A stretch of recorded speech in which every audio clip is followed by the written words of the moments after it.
This is it, people. It's all happening. It's the last one. Follow along with the live draft board and watch our pick-by-pick analysis tonight. We're calling the action from the 2024 FFPC's Pros versus Joe's Tequila League number 6 to find out who's going to win a 2025 FFPC Main Event entry to try to win $1 million next year. Farrell Elliott and Dave Terpoli are joining me. I'm Eric Balkman. You know me from the RotoViz High Stakes Lowdown, the Better Sports Network's High Stakes Fantasy Football Show, and of course the Fantasy Football Players Championship. The final live 2024 FFPC Pros versus Joe's draft starts now. All the Bulkaholics and for LAX tuning in tonight, thank you so much. I am going to be joined by my co-host shortly. Let me just tell you what's going on. It's the final of 6 special episodes here for you. The 2024 FFPC Pros versus Joe's Tequila League. We're covering it for the entire duration tonight. You can chime in with us on YouTube, X, Facebook, in the chat rooms. Connect with us on X at HSFFR. I'm at Eric Balkman, and Dave is at Dave Terp. Check out Farrell's Kentucky Fantasy Football State Championship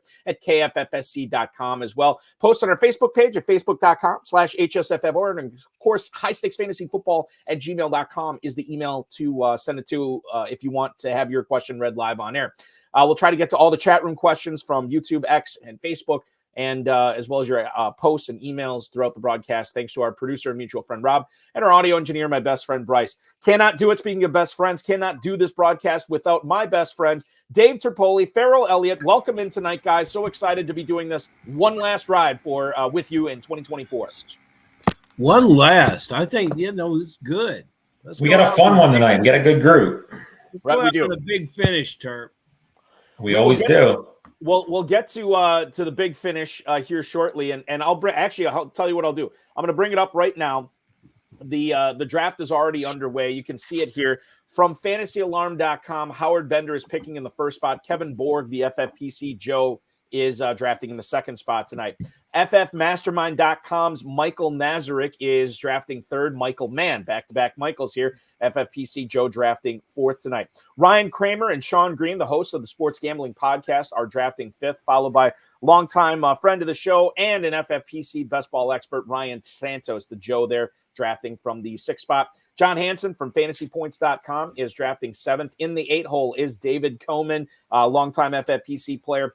Doug Orth from Fantasy Football Today will be picking ninth tonight. Right behind him is Don Terminello at the 10 spot. In the 11 slot, it is John Paulson, the final FFPC Pro, the final industry pro tonight. And then Rob Abbott and Mark Verrett are going to be picking 12th tonight. We already have some action here. Farrell, you've been saying this, basically every night we've been doing this. First round has been kind of uneventful. Bender takes McCaffrey tonight. I was on Fantasy Alarm earlier with him today. No surprise that he ends up going with McCaffrey there after our conversation. Lamb to Borg, and then Hill to Nazarek as he eschews Bijan Robinson and Breece Hall to go with the elite pass catcher in Miami. Robinson is not passed up by Michael Mann. Breece Hall goes to Kramer and Green, the Sports Gambling Podcast host, here at the 5 spot. Justin Jefferson to Ryan Santos. John Hansen takes Jamar Chase at the 107. David Coman goes with Amon-Ra St. Brown. Doug Orth is at 109. He goes with Garrett Wilson at the 109. Farrell, we have not seen CeeDee Lamb slip at all, despite the contract negotiations that are either ongoing or not ongoing in Dallas. It seems like most of the pros and Joes alike have no problems taking CeeDee Lamb at the 102, like Kevin Borg did tonight. Everybody believes there'll be Kumbah in Dallas, and CeeDee Lamb will waltz into the building and pick up just where he left off. I wonder how many weeks, how many days, how many preseason games have to be missed before there's some trepidation for first-round CeeDee Lamb drafters. The other thing that we could bring up here, Terp, is Tyreek Hill. Obviously not.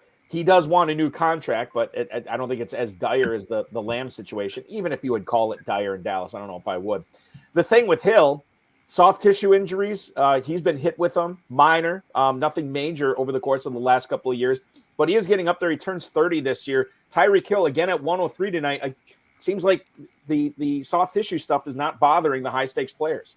Not at all. I mean, he's a lock in the top 5. I don't see any way he doesn't go in the top 5 of any draft, coming up here. So, I mean, nobody's really worried about that. He just brings so much to the table.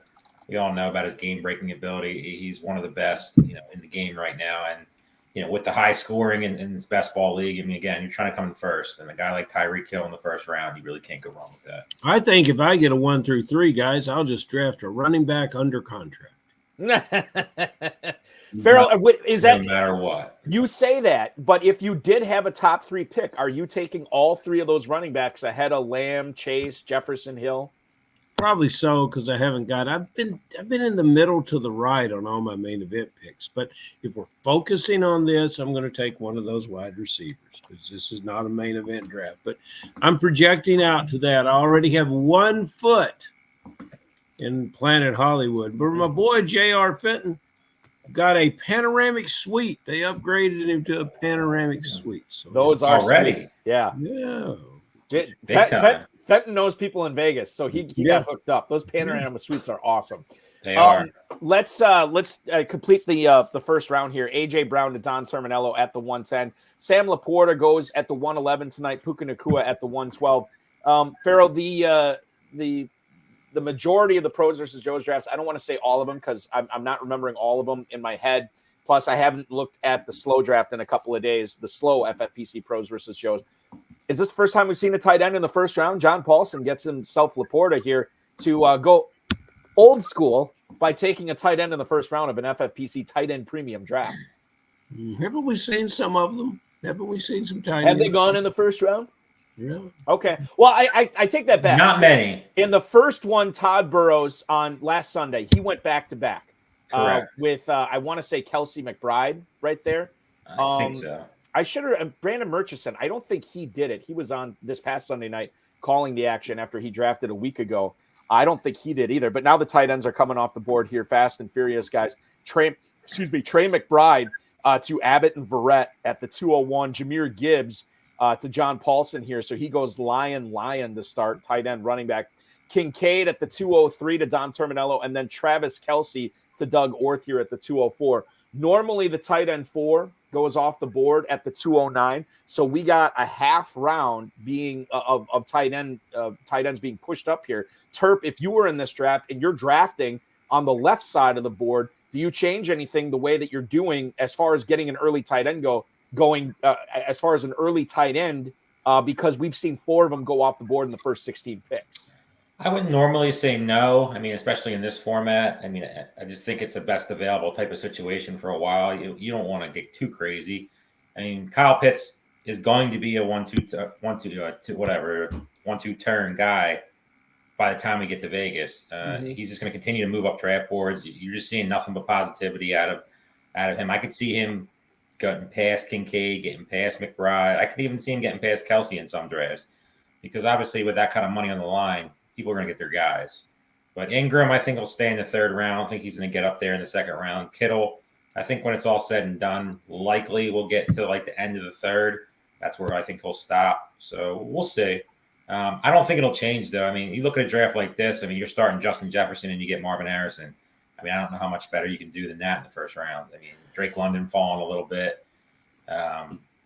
There's really no downside to Team 6 right now. It's a very good start. Michael, I don't see a downside to any of these teams, Terp. They all look like one. It's hard to find a downside in the first 2 rounds. I mean, there's obviously guys who like more than the other. I don't think you can. I don't think you can. It's really hard in the first 2 rounds. I mean, there's guys obviously you like more. Projecting ahead to Planet Hollywood, and Terp, you brought it up at length the other night. As we get into Thursday night, Thursday night is the Ravens Chiefs. Is that correct? Correct. That is correct. Wouldn't that just be fascinating to see unusual games between Andrews and Kelce in either direction and see what might happen? It would be awesome. I love when those games go haywire. I know most people are the opposite. They want them to be quiet, but it'll just shake everything up. Andrews put up 25. Kelce put up 25. They'll be a top 6 pick, both of them. Oh, yeah. Because people will want the guaranteed points right at the jump, and guys are going to fall. If you're picking at the end of the draft, watch out because you could be building some super teams. Yeah, I think about that free look too. And what about the Chiefs receivers, guys? Hollywood Brown and Xavier Worthy, their value is pretty volatile after that game too. I mean, we talked about Rice. I mean, he was a 2nd round pick a couple months ago before all this stuff happened. I guess the thing I have with Rice is the more I read and the more I listen, it sounds like Rice is probably not going to be suspended this year. I also know his role on the offense, I think, is a little bit more consistent than what some people are saying Browns and Worthy's would be, right? I agree. But if Brown spikes for, 6 for 80 and 2 touchdowns, or Xavier Worthy, maybe he goes, 4 or 5 catches for 100 yards and 2 touchdowns, then all of a sudden those values change quite a bit, quite drastically in that opening weekend when we're drafting at Planet Hollywood at the FFPC live event. So I think that's something to be wary of as well. Michael Quenzel posted here in the chat that teams 4 and 5, the way that this shook out, they're going to have a pretty good selection of receivers here. And they ended up getting, as you pointed out, Terp, Harrison goes to Ryan Santos, Kramer and Green from Sports Gambling Podcast go with Devontae Adams here tonight at the 208. Maybe a little bit early on him based on, where he normally goes in drafts, but I don't think there's anything wrong with that, and especially when you're pairing him with Breece Hall. I Probably think the farthest I've seen Drake London fall. Drake London's in the in the FFPC best ball tournament. That's the ADP I'm using for pros versus Joes, which is a little bit different. You can play it right now for $125. You can win a $300,000 grand prize. I know it's a little bit different. And by the way, shout out to Fantasy Mojo for that ADP at Fantasy Mojo on the X, fantasymojo.com, the founder of the Pros versus Joes competition. He actually came on our show Sunday, revealed the big Pros versus Joes championship belt that the overall winner is going to get this year as well. But make sure if you're playing in the FFPC, strongly consider a membership over at Fantasy Mojo. That it's going to help you out a lot. But the ADP, according to him, over the last 3 days in the FFPC best ball tournament, Drake London, 208. He has gone as late as the 303. But Drake London, to me, Terp, I think is a guy that is moving up in drafts by and large rather than moving down. Yeah, I'm kind of surprised. The 303 seems just pretty crazy if you look at some of the guys that are going above him. I know tight ends people get a little crazy with Andrews and now Pitts, moving above. But to me, Drake London, where's the downside? I mean, even if, let's say, something happens to Kirk Cousins, we keep going back to Michael Penix and that pick that we all booed and laughed at. It's one of the best backup quarterback situations out there. So Drake London is a guy that if you're telling me I can get a Christian McCaffrey and get Drake London with him, I mean, I don't see any downside to that at all. And look what Howard Bender from Fantasy Alarm is in the one slot tonight. He not only gets London to fall to him, but he gets Mark Andrews there as well, right at ADP, which you say, well, bulky, who cares? That's where he normally goes. Well, yeah, but there was 4 tight ends in the first 16 picks tonight. So to get Andrews at the 301, I think is pretty valuable. Farrell, look at that 4 spot. The FFPC Joe Michael Mann getting Bijan Robinson and Devon Achane with his first 2 picks. The only team in tonight's draft to start off running back, and he gets 2 very explosive playmakers at the position in a best ball draft. I love it. That's my guy. Well, let's see what else he does. The Achane Mostert stack is my favorite play of the year. I just feel it's necessary. Just for best ball, Farrell, or for man? Oh, I don't know. I like them together. You like? Okay, no matter what, I got it. Okay. Probably not as high as if I would want to reach and get them here. Too much draft capital to draft them both. I wonder if he shares that opinion with me. Farrell, Terp, Mostert right now. Well, I guess he has climbed up in the mid-8th round. I remember the days when he was going much later than that. It seems like everybody's starting to warm up to Mostert a little bit. Even in a format like this where you're just trying to beat 11 other teams, Terp, you think that's too much capital to get Achane in the 2nd and then Mostert in the 8th? I do. I would. If you're telling me I could do Achane and Jalen Wright, that makes more sense to me. You're talking about 2 top. Where'd you say Mostert's going? 807. That's just too much capital. I understand it's a different type of format. Definitely not in the best ball tournament. Yeah. I mean, you're spending 2 top picks on. I know the room is the best room probably in football. Most of the guys you like spend 8 top picks on wide receivers before they ever get to running back. What would be wrong with taking a team 6 is off the. I haven't finished my question yet. Go ahead, Farrell. What would be wrong for taking a running back that last year did double-digit touchdowns, and that was last year. I'm trying to get the question to her. Fair. And you would have to imagine that this year he might hit half of that. Half the touchdowns you're talking about for Mostert? Yeah. Okay. So what would that make him a good pick? At 807, I mean, if you're getting double-digit touchdowns in the 8th round from a running back, I would say, I mean, it kind of depends. Is he just going to be like tragic? It's tragic to get double-digit, touchdowns from these players, and maybe in this format, but I always think I don't know what this format. I understand this format, but we're still trying to score fantasy points. How many 8th round draft picks going to score 10 touchdowns? I think the other thing to keep in mind too is probably more than you think. And maybe this is just me, but Mostert, I think, is viewed by drafters as an older running back. Like he's just going to, if he scores all those touchdowns, he's just going to Jerome Bettis him from the 1 yard line for the last 5 years, and they don't get discounted for age. I've never seen a fantasy player score and have points taken away because. But this is my point too, Farrell. Is that's not the type of player that he actually is. Mostert. It was a track star, and he's maybe not as fast as he was when he was like 20 or 21, but he's still super fast, and he could still break the big play. I think that there's just this negative connotation that drafters have, or that a lot of drafters have, not everybody. When a player like Mostert gets to the age that he is, they just assume he becomes a plotter and he can only do between the tackle stuff. And I don't think that's the case with Mostert. That's not him. I also think that if they're let's talk about this. What if Jalen Wright, let's say Jalen Wright's there, but he was like a day 3 pick, right, Farrell? Yeah. Day 3, round 4, whatever. Yeah. What if Achan's not there? Where does Mostert go in this draft? How high does he go if Achan is not a Dolphin? Likely 3rd round. Let's say 3rd round. Shouldn't we be drafting on talent, especially in this format? And if he's talented enough to be a 3rd rounder, I mean, he should be a really good buy in the 8th round. That's just one way to look at it. I'm starting to subscribe to the theory that Farrell has here in regards to Mostert. But I could be wrong. We'll see what happens going forward. Okay, 3rd round. Kyle Pitts, 302 tonight. I think we've talked about him to death. And this is the latest he's gone in these Pros versus Joes lately, as he goes to the 302 to Kevin Borg. Mike Evans, Chris Olave after that to Nazarek and Mann. Josh Allen, the first quarterback off the board, to Kramer and Green of the Sports Gambling Podcast. Josh Allen goes at the 312 normally in the FFPC Best Ball Tournament. He goes up to 305 tonight. Santos, as Farrell's alluding to, Jefferson, Harrison, Waddle. The only team to start with 3 straight receivers tonight. We'll see what he does at running back going forward.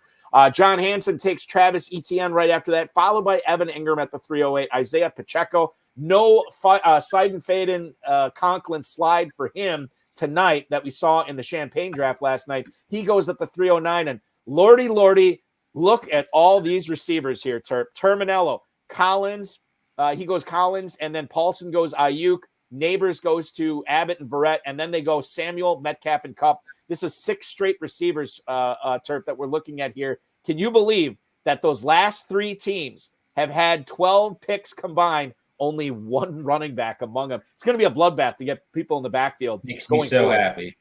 Why does that make you happy? Because it makes Mr. Elliott over there so sad. All these running backs. No, it really doesn't. It really doesn't. That's why he's just looking for Green. I zig when everybody else is zagging. You're the Riz and the Razor. Don't forget. Oh, I'm sorry. You were saying something. You were the Riz and the Razor. We're Riz and the Razor. Hey, Terp, I got to admit, your popularity is growing here in Kentucky. When last night, when you publicly announced that you were going to be here at least once within the next 10 years. People starting to camp it out, waiting for my arrival. Players are anticipating your arrival. They're actually picking team names for you. I like it. Make sure the red carpet's ready. I'll give you a heads up a year in advance. My favorite and probably the natural name for your team, the Terpinator. That's not happening. We had a ball player at University of Kentucky. He's gone now. His name Melvin Turpin. That was one of the more entertaining ones. Mel Turpin's love child, because he did play in the East, and I don't agree with that, but I think that's kind of cool. There is a cowboy named Cavante Turpin. Cavante. He's probably fast. Mel Turpin was pushing 7 feet tall, and Devontae Turpin's pushing 5'5". Just a little different. I just want to draw you guys' attention to the draft right now, what Ryan Santos is going to do. We have a receiver run of 9 straight receivers. Santos has the opportunity to make it 10 and make it 4 straight receivers for him. He does not. he ends his run of receivers by taking George Kittle at the 407, and those that 9 wide receiver run ends at 9. Unfortunately, still fun to look at. I look at Cooper Kupp at the 403 tonight. Trying to find his normal ADP right now. I feel like is that late for Kupp, guys? Yeah, it is. Normally goes up to 310. Yeah, so good value there for Terminello, who drafts a ton of fantasy pros teams and certainly a pro when it comes to doing this. Farrell, we often say that that the pros are a little bit behind the Joes in this format, but I think we need to keep in mind that the Joes were selected based in a lottery of who had registered for the FFPC Main Event, which is a managed league. Sometimes the Joes need to catch up with how best ball works too, right? Okay, maybe so. Joes are doing really well tonight. Who the Joes are? The Joes are doing really well tonight. Specifically, which team, Terp, that you like? Out of the gate? Team 10, Team 12. Really, really good so far. And one of the things I'm very careful to do, I guess I just, Terp just spilled the beans that the even numbers are the Joes. But I try to ignore whose team is who, because that lets me just look at it a little bit different. But his history. I like that mentality because sometimes when you know the guys, it gives you a little bit of bias toward them. That's especially true. If you know them or you're friends with them or you talk to them a lot. Yeah. But tonight, so far, 4, 10, 12 are the ones catching my eyes. Yeah, well, 4 is Michael Mann, 10 Don Terminello, 12 Rob Abbott, and Mark Team Perez. 6 while we're at it. We talked about the receivers and then Kittle. Yep. And going back to Cooper Kupp and what Terp says, when guys lay down their money to get to Las Vegas, they're going to get their guys. I talked to a drafter today at the 301 spot. He took Cooper Kupp. He believes Cooper Kupp's going to have a hell of a year, and that's the only way he was going to get him. So there you go. So I love that aspect about all drafters, that the proverbial phrase, get your guys. Well, I like that too, because Cooper Kupp's never coming back to him. So if you exactly. he's going to be Cooper Kupp a couple years ago, take him. Terp, today we had some news from Adam Schefter, actually just a couple hours ago, that the Bears have signed DJ Moore to a 4-year, $110 million extension. Almost 83 of that is guaranteed. Now, he already had 2 years left on his deal. The Bears didn't need to do this, but they gave him, not only did they do this deal, but they gave him the largest deal in Bears history. He's going to be a Bear until 2029.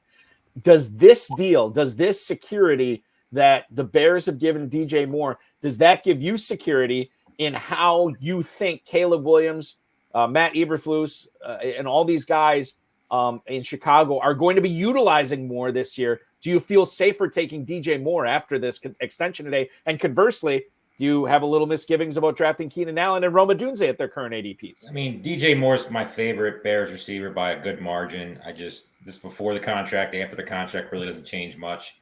The thing that worries me about Chicago, I've said multiple times, the coaching staff, I just don't love it. Caleb Williams, I think, is going to struggle a little bit. I think he definitely has the talent to be a very, very good NFL quarterback, but all rookies are going to come in there, they're going to struggle. Nobody's been perfect out of the gate. So except especially Richardson.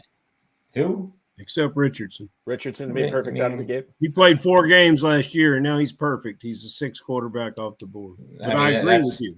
He's the ultimate risk. But anyway, back to Williams. He's going to, Chicago's a tough football town. He's playing a lot of good teams in that division. Detroit, Packers. We're talking about 2 of the favorites in the NFC. So we'll see. The jury's still out on Caleb Williams for me, but DJ Moore, I'm very, very high on, especially where he's going. I feel like he's not being talked about enough. We saw last year with pretty much, Justin Fields when he played and then a bunch of no names. DJ Moore was still a very good fantasy player. So he's had a tough road over his career with some quarterback play, but if Caleb Williams can just figure it out early, DJ Moore could be a steal where he's going right now. They're very happy with their receiver core in Chicago. If I'm Caleb Williams, I'm thrilled with the receiving core. You're never going to find, never, ever, ever have you seen this good of a receiving core for a rookie quarterback. Never. Really? Okay. Yeah. Farrell, the DJ Moore thing here. What's the proper way to handle this in fantasy? Should we be bumping him up in drafts? Should we be maybe not being as eager to take Allen and Odunze as maybe not Odunze, but Allen as we were before? Does this change anything for you on how you're drafting Bears wideouts? No, just because the contract doesn't have a thing to do with our fantasy football world. You'll find a subset of negative thinkers in the football world that say once a player gets paid that he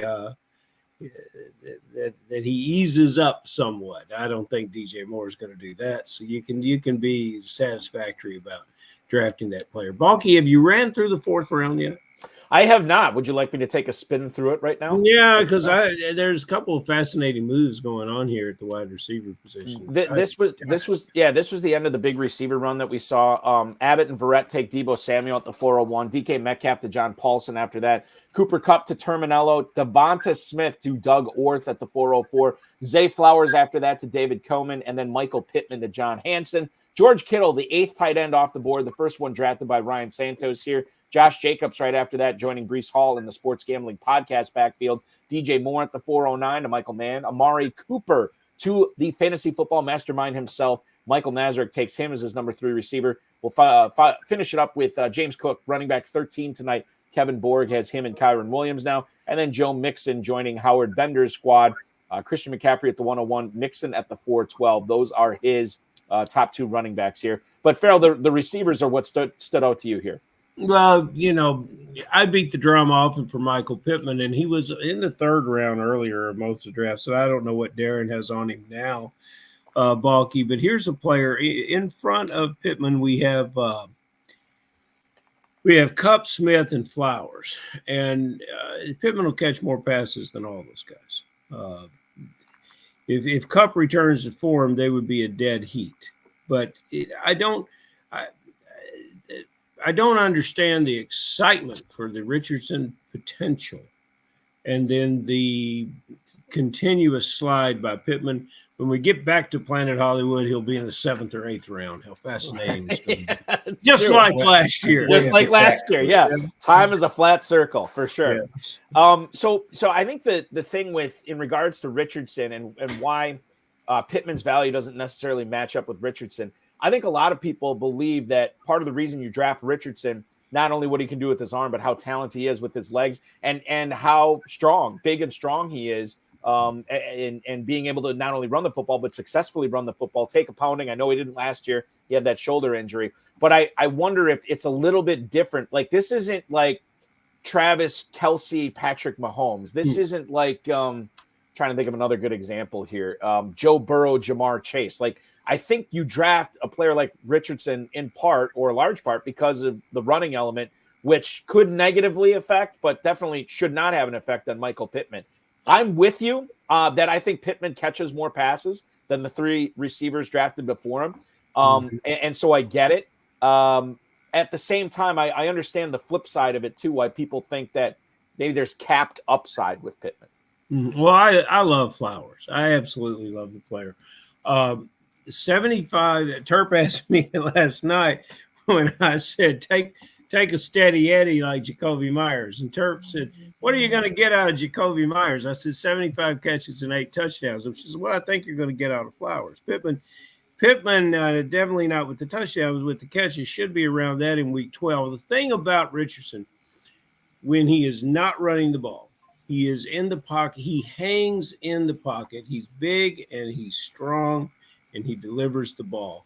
And that will give Pittman all the time. I talked the other night a little bit about the timing patterns and how that's not that quarterback's forte, and how that might affect Josh Downs. And some people were disappointed in that commentary. And I'll step that back and say that they'll find a way to make Josh Downs a factor in this offense. But this guy is a hang in the pocket, throw the ball long, right down the middle of the field. It's going to be pretty exciting for all these receivers, but I really like Pittman this year. And it's crazy to think about how late he was going last year, and then when people were drafting early this year, how early they took him. And now, Farrell, you're right. I think he's slipping again. The Mojo has him at 408 right now, wow. Which is 406 tonight is not very far off in regards to Pittman. on that. So we get it. Now moving forward here, going back to the YouTube chat, Sean Green, who drafted on Sunday night in this competition, he says he really likes Team 4 with the upside there. I think you guys both commented on that squad that you like it. I think it's strong as well. Robinson, Achan, and then Olave, DJ Moore, and then Jalen Hurts. We'll see what he does at tight end there, Michael Mann from that spot. But there are plenty of tight ends left that he can still go ahead and grab. Michael Kenzel, I like John Hansen's Christian Kirk pick at 507. Kirk could be a high-end wide receiver 2 this year. Terp, how do you feel about Christian Kirk this year? And I know there's a lot of people excited about the Jaguars offense, specifically the Jaguars passing offense. Love the Jaguars passing offense this year. Love Christian Kirk. Love Brian Thomas. Evan Ingram is one of my highest owned tight ends. I think Trevor Lawrence bounced back. I think he's a great pick in best ball. I think that we all know Doug Peterson likes to throw the ball. Last year, a lot of fluky stuff happened in Jacksonville. And I expect him to, rebound. Obviously, Etienne's a beast, but, I expect Kirk to – he's just kind of being ignored in drafts right now. He's not like the sexiest pick. He's not the Zay Flowers or the Michael Pittmans or the, flashier Malik Neighbors type of picks. He is a guy that we saw a couple of years ago when he got paid. People laughed at that, and he put up numbers. I expect him to put up very similar numbers this year. I think that offense takes – a big step forward after last year's kind of disaster and disappointment. And I think Christian Kirk is going to be a guy that, people sleep on this year in drafts.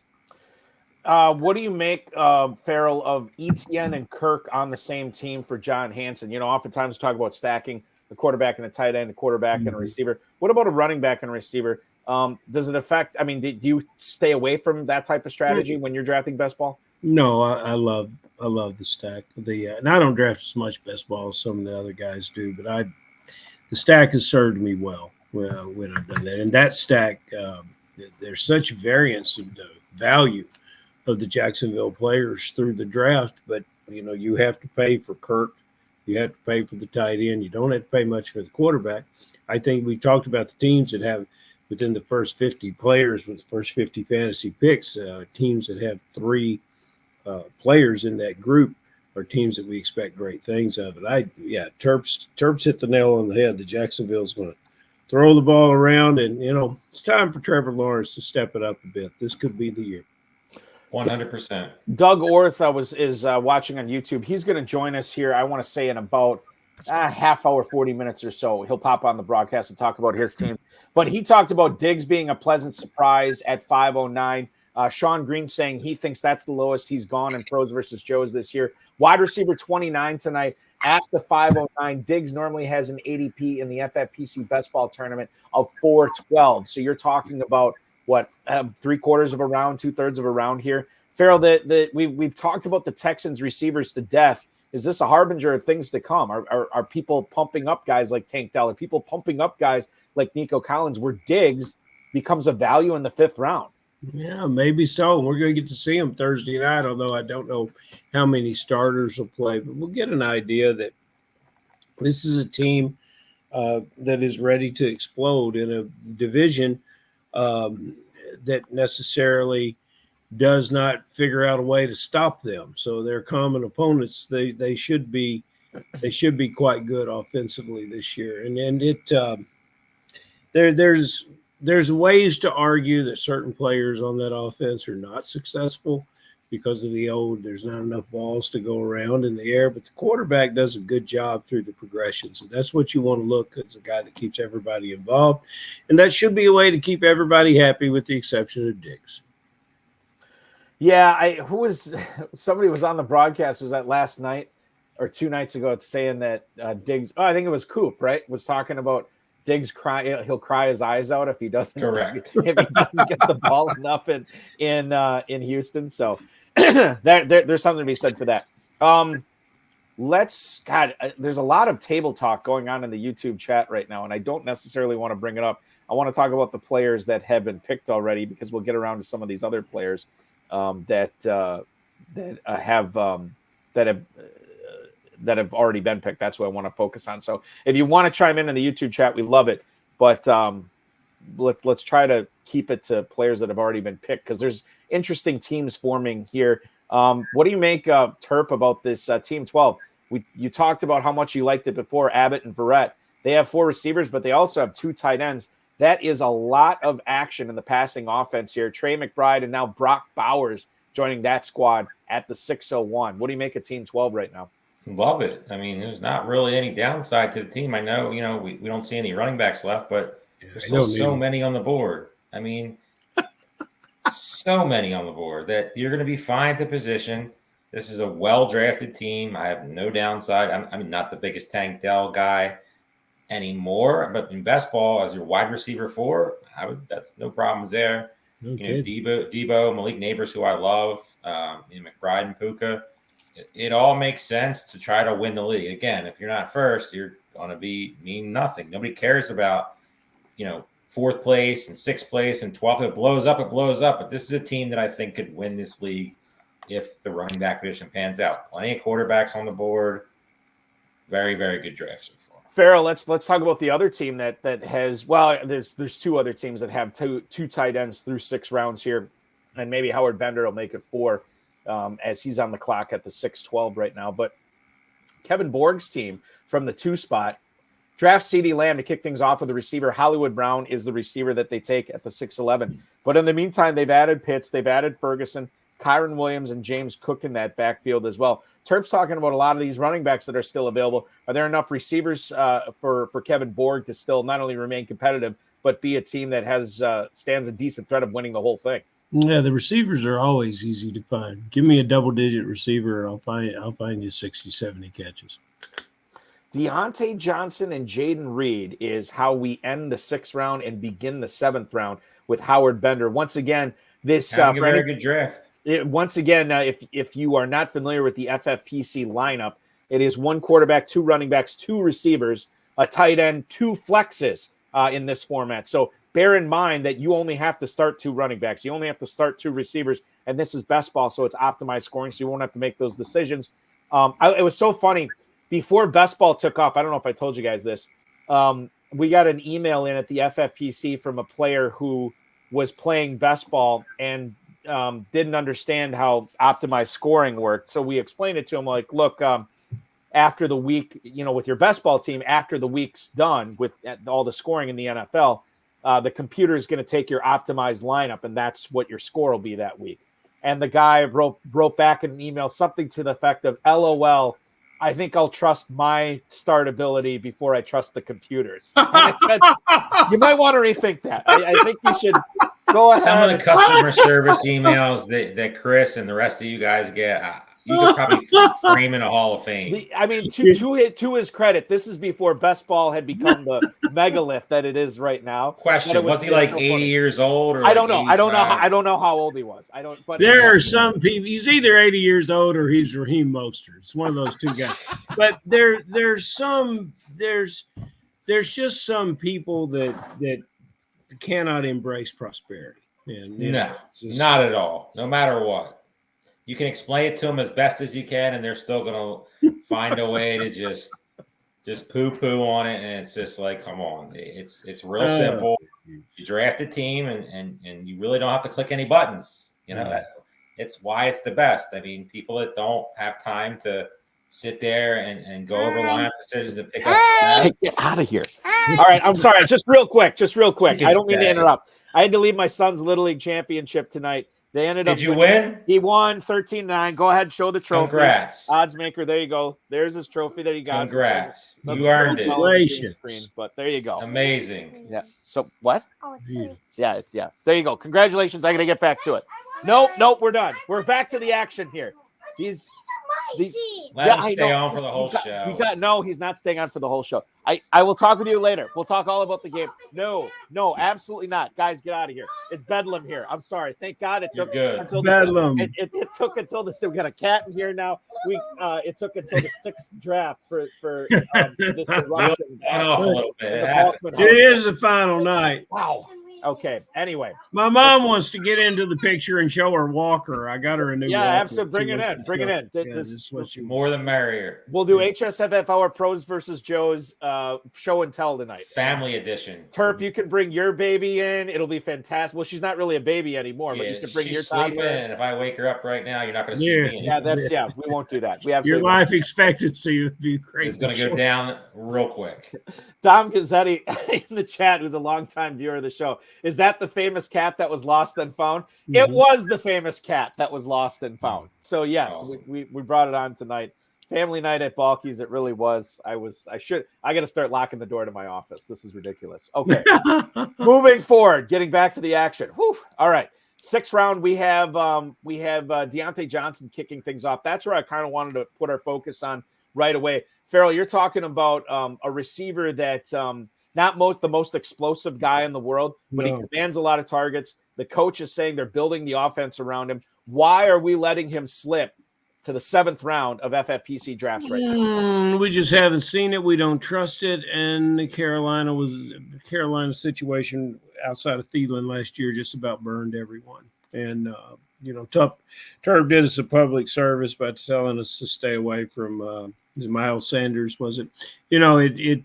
Look, if it clicks in the preseason, he'll move up. If it doesn't, he presents value, but it's hard to – everybody – if we were at a live draft, someone would say, Deontay Johnson, wide receiver. Do you really? I mean, I kind of get that, but I think there is a little bit more of excitement's the wrong word. I wouldn't be as embarrassed to say, Deontay Johnson this year. I love him this year. He's compared with the right coaching staff. The coach here, when the coach speaks, people in fantasy football should listen because he knows about the passing game. So, yeah.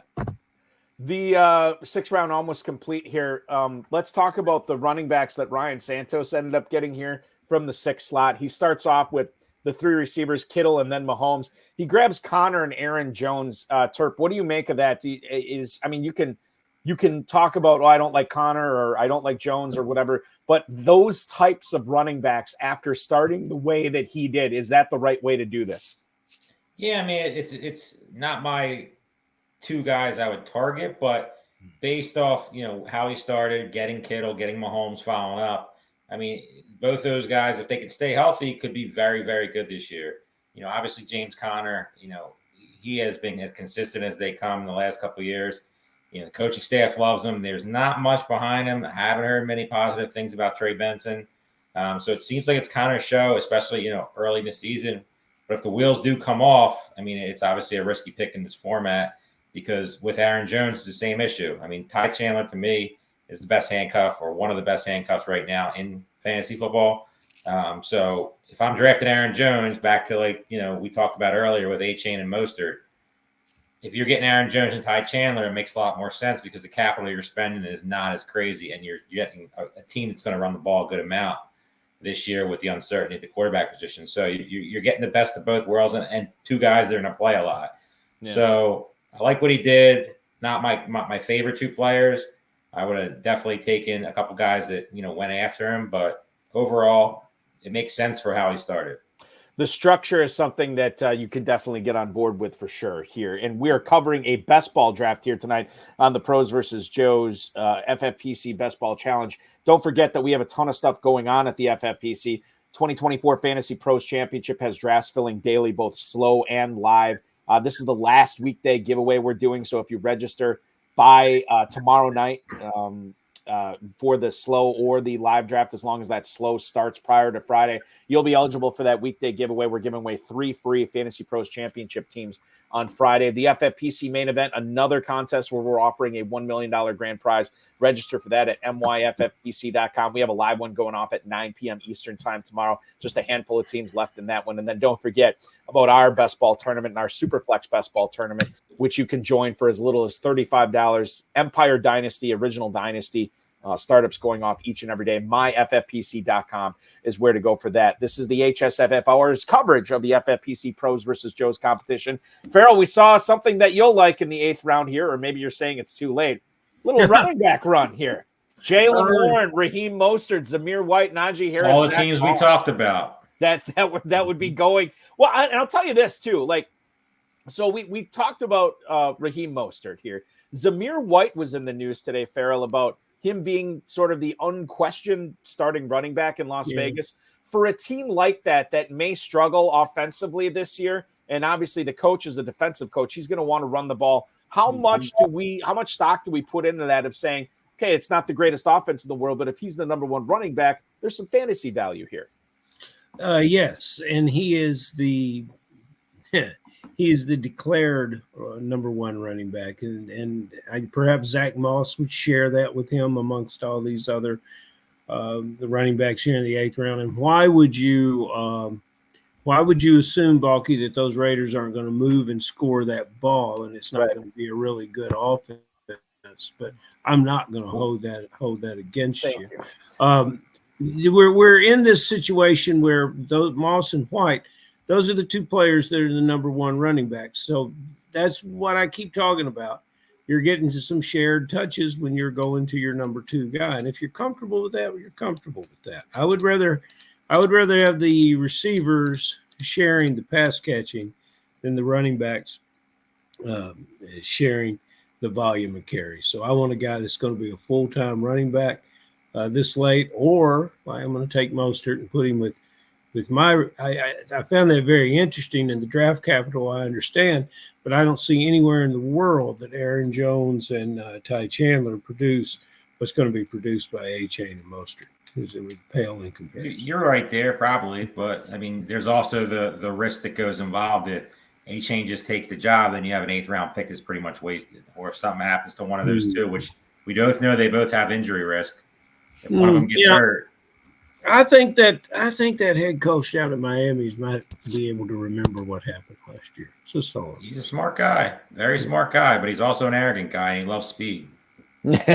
Yeah, which listen, I'm fine with that for fantasy too. I mean, it's hard not to love the Miami Dolphins and everything on their team. I mean, it's just you can say you might not be high on a player, like Waddle or possibly Mostert, like we talked about, but all these guys all have what you want in fantasy football. They all have game-breaking ability, and they're on a ridiculously good offense. We talked about that last night with Dan Seidenfaden, too. Like, his kid, huge Dolphins fan. My kid loves watching the Dolphins. My buddy, Troublemaker El Grande, his youngest kid, is a huge Dolphins Tyreek Hill fan. So that's the team that the NFL should be marketing to the younger generation, because who doesn't love speed? And they got plenty of it in Miami.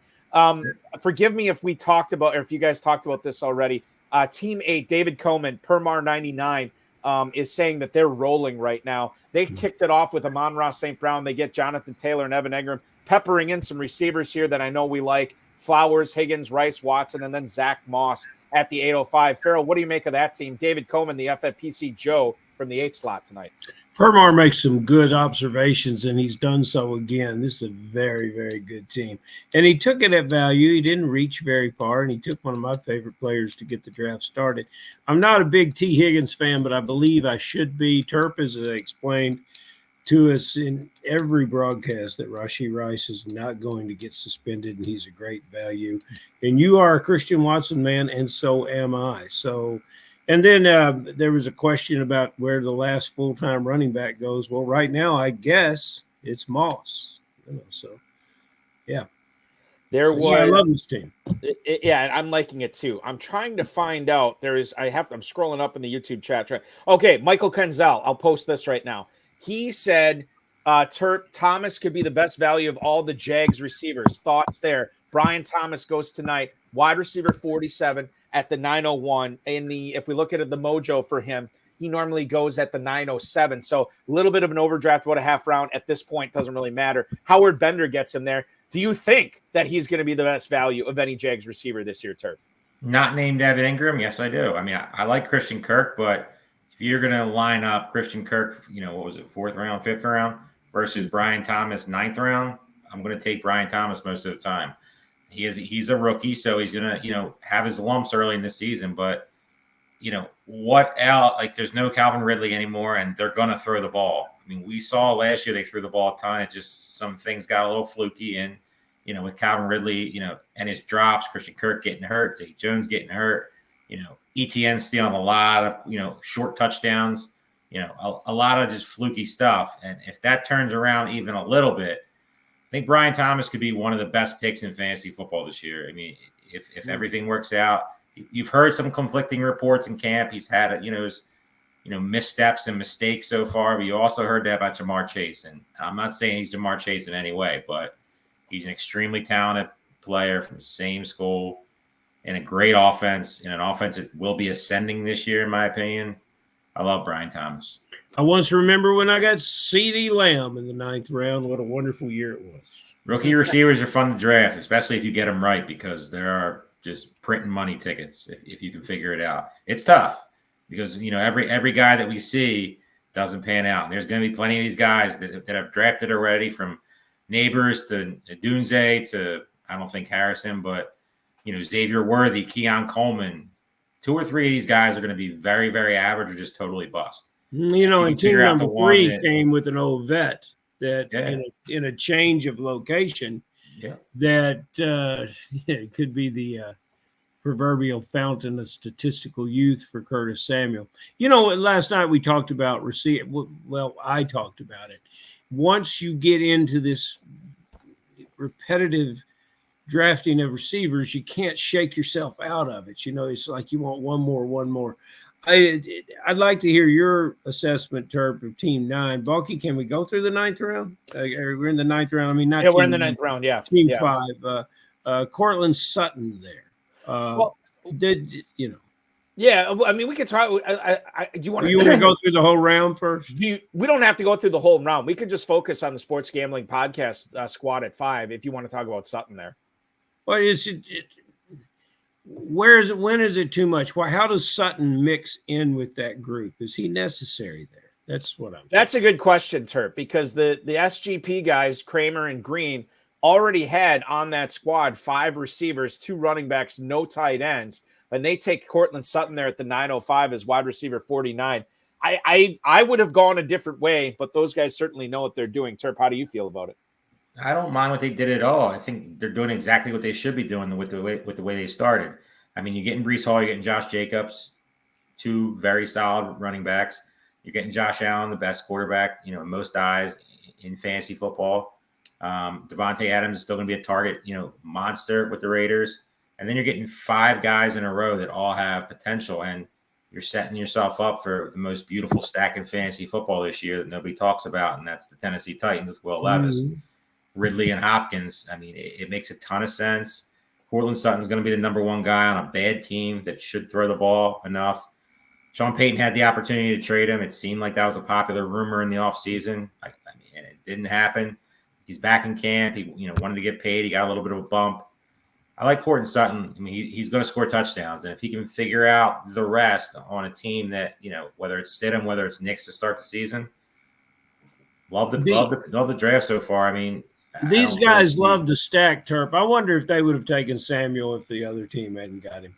It's probably likely, but, with the start that they had with Josh Allen, I mean, you want to get one of them. You want to get the Keon Coleman. You want to get the, Samuel.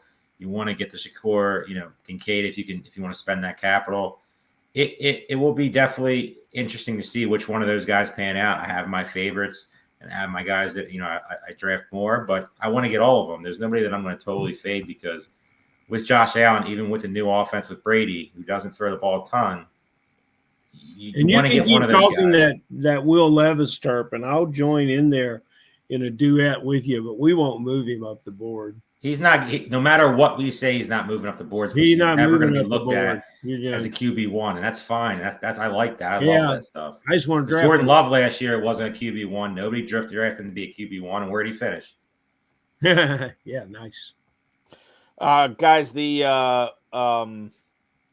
just flashed it up on the screen. I know Farrell likes Curtis Samuel, but Terp, I don't know if you've talked a whole lot about him. Christopher Davis saying that it sounds like the Bills want to use Curtis Samuel all over the place. Could he be a huge steal tonight? He goes at the 903 at the wide receiver 48. He's not a young guy anymore, and certainly he has disappointed us before, but it's an interesting opportunity that he has in Buffalo right now, Dave. The opportunity is elite. He's my favorite Bills receiver if I had a pick. It's really hard not to like him, what he brings to the table, his versatility. in that offense. I mean, he's a guy that in the 9th round as your wide receiver 4, wide receiver 5 in some builds. I don't see a downside there. I think it's a very, very, very good pick. Is it a high ceiling pick? Can he get up there in the wide receiver 1-2 range? No, I don't think so. But you don't really need that in certain builds. So to me, Curtis Samuel makes a ton of sense. My favorite Bills receiver. And if they start throwing the ball just a little bit more, I think he's going to be the guy that they move around, slot, backfield. Just get him the ball as much as possible. And he's definitely going to pay off where he's being drafted. Can I have a number of receptions on Curtis Samuel, Mr. Terp?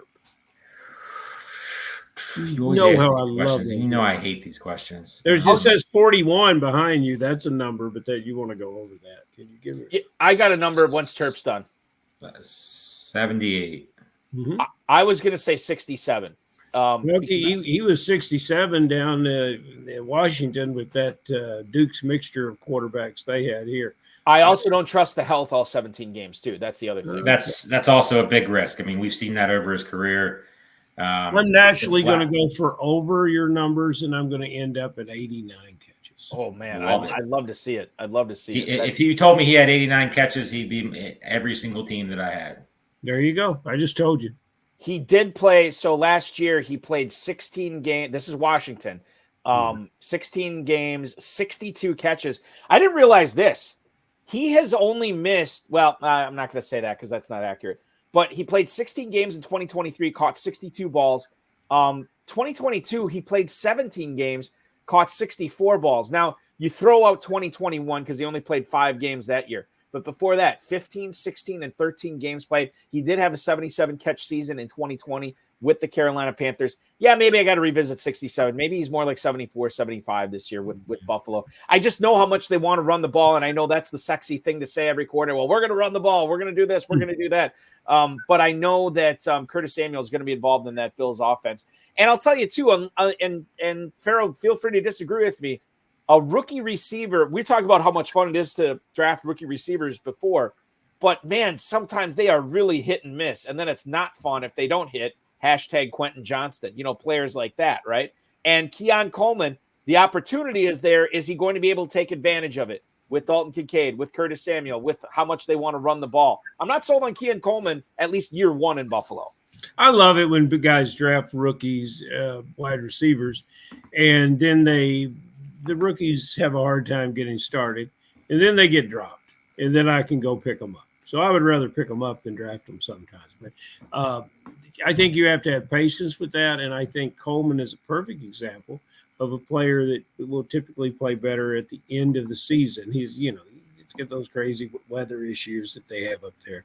But there's certain of these players that will play better at the end of the season. Curtis Samuel will catch 89 passes because he'll do it quietly over a 17-game schedule and be impressive about it. That's 5-6 catches a game, and he'll be good for that all year long. Guys are coming up on the halfway point of the draft. I do want to bring it back to Ryan Kramer and Sean Green's squad from the 5 spot.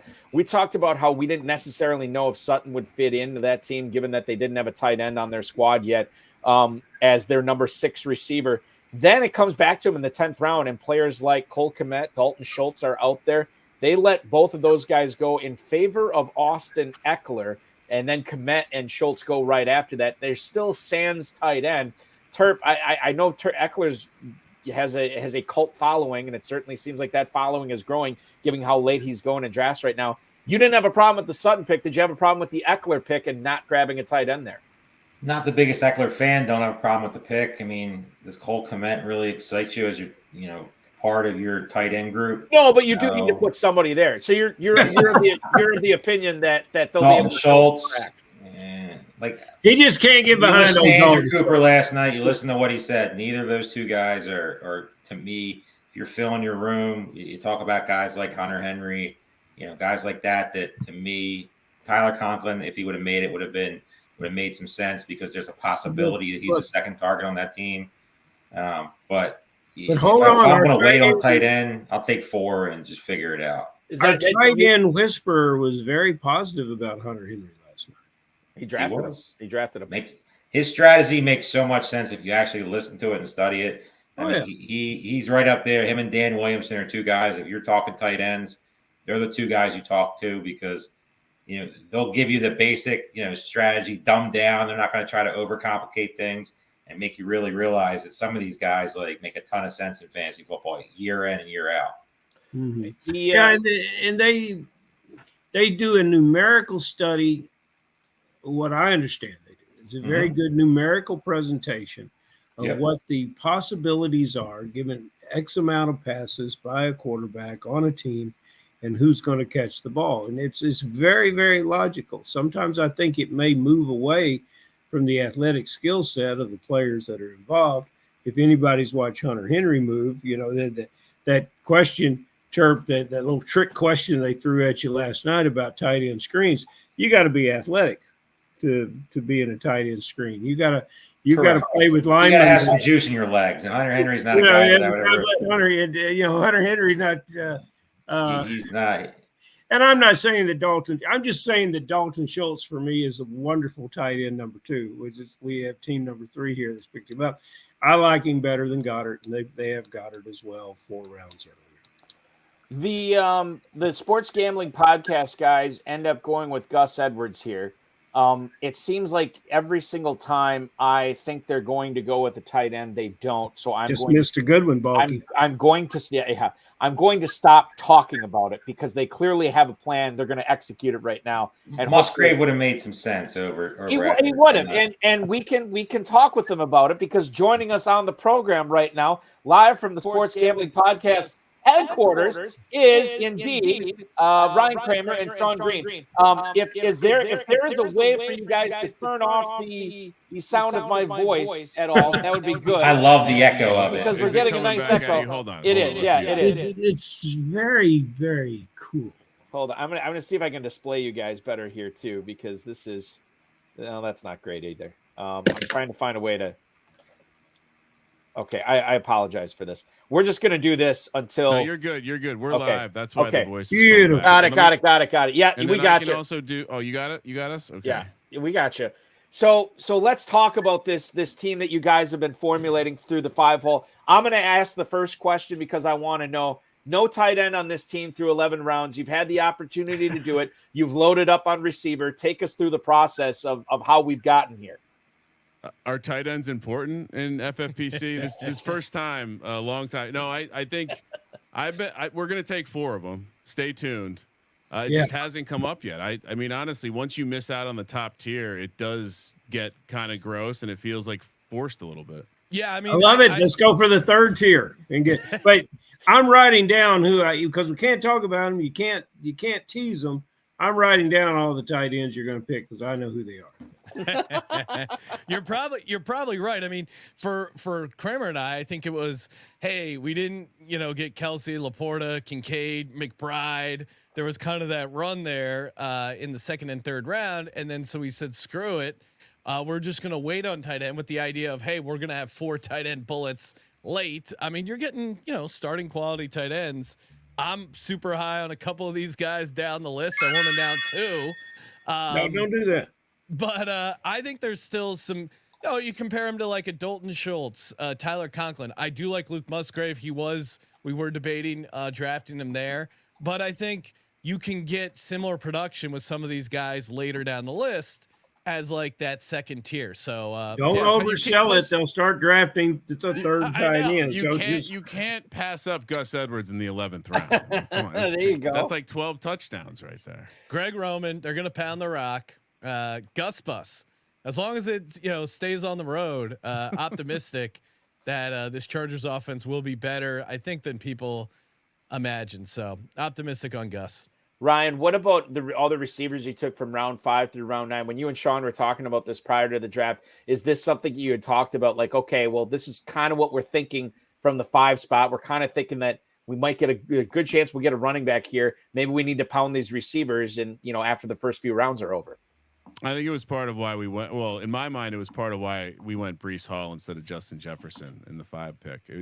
Knowing that we were going to be high on the Titans guys and probably take them around early, and just knowing that there's a bunch of guys who are probably number 1s on their team. We got lucky. We rolled the full gambit, getting Pickens all the way down to Sutton there, but Yeah, I don't know that with Josh Jacobs making it back to us in the fourth, it kind of changed things a little bit, and yeah, it worked out really nicely to get those 5 receivers like that.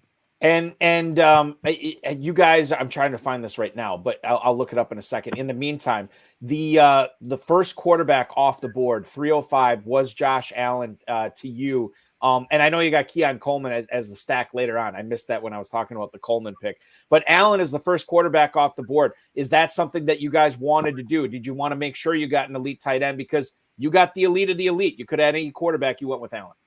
Yeah, I think in these, especially, yeah, I mean, yes. The short answer is yes. I thought maybe the Kincaid guy would draft him.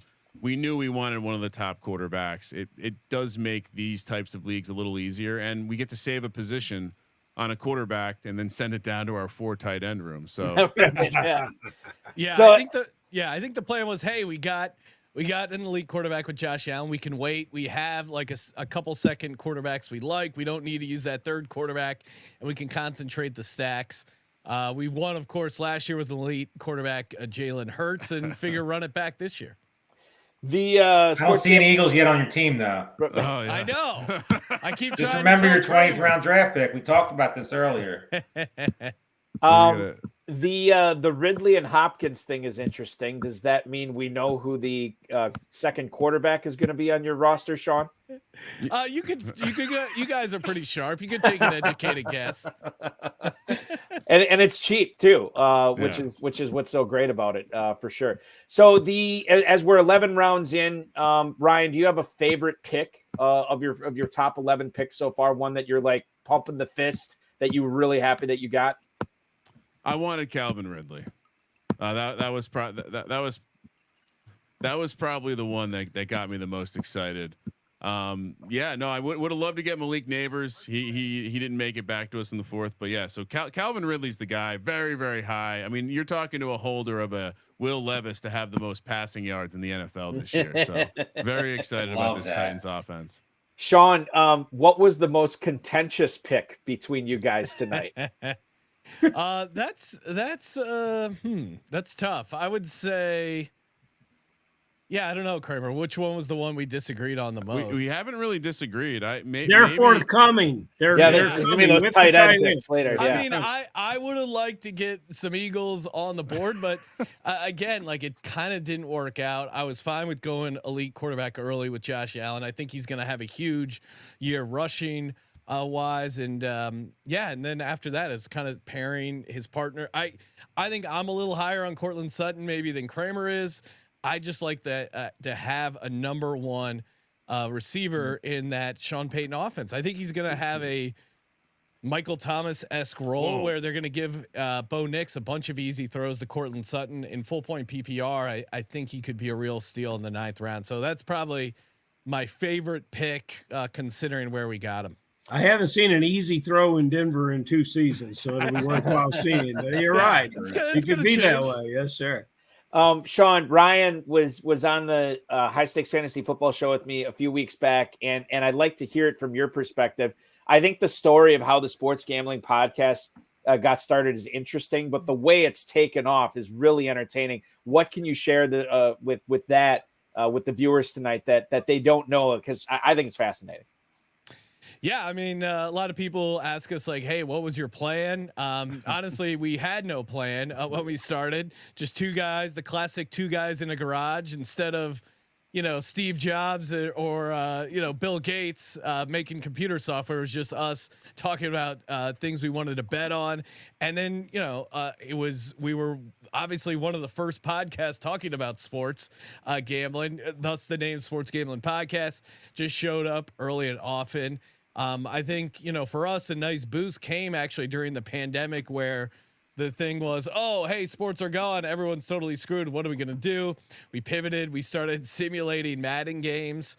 We got an offshore sports book to offer odds on that. And so we did play-by-play, which was like a nice savior there in the pandemic. And then, just continue to add shows.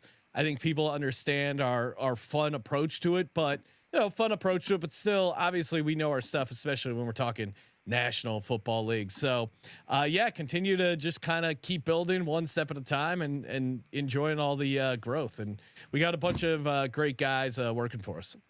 It's amazing. Everything that you guys talk about on that program. Really fascinating stuff. Not just football. It's everything. And when I say everything, I do mean everything. That you guys, Yes. if there's, especially at the Olympics going on, God, you guys just must be in heaven right now. And with that, and we're covering the Premier Lacrosse League. Got an episode dropping Thursday for lacrosse has been a nice little thing here in the summers to break it up. But yeah, I mean, if there's a line, our listeners want to hear about it. So if it's not us on the main podcast, we got a side podcast on the network talking about it. So if you're betting on it, we got content for it. Follow it on the X at Gambling Podcast. Ryan is at Kramer Centric. Sean is at Sean T Green. And I guess I could plug anywhere you get podcasts, right? Is the best way to go and download it, watch it, stream it. That's the way to go, right? Absolutely. Thanks, guys. We're on the clock. We got to dominate. All right. Now. All right. I'll let you guys go. Thank you so much for joining us tonight. Holy guys. cow. What a fun time. What a fun time it was talking with those guys. I'll bring the draft board back. Sorry, Paul Teixeira. My fault on that. And there it is. The Jacoby Myers pick has been made by Ryan Santos here at the 1207 wide receiver 59. Way to go, Ryan. Ship it. 75 catches, 8 touchdowns in the 12th round, according to Farrell Elliott, which could still didn't take a tight end. No, that's why would they? Why would they? There's 8 more. They only need 4, and they have 8 picks to play with. It's way too early for a tight end. They're right where they want to be. So Zach Charbonnet is the pick by Green and Kramer here as they go 3 straight running backs, building up that. We didn't talk about that too. The running back room actually needs to be built up a little bit with Eckler as the 3, Edwards as the 4, Charbonnet. But I mean, I think that it's weird to say like, oh, they're okay at running back, even though they waited till the 10th round to take their 3rd and the 11th round to take their 4th. But if things pan out for Edwards and the way that Eckler's looking, I guess that could work out, right, sir?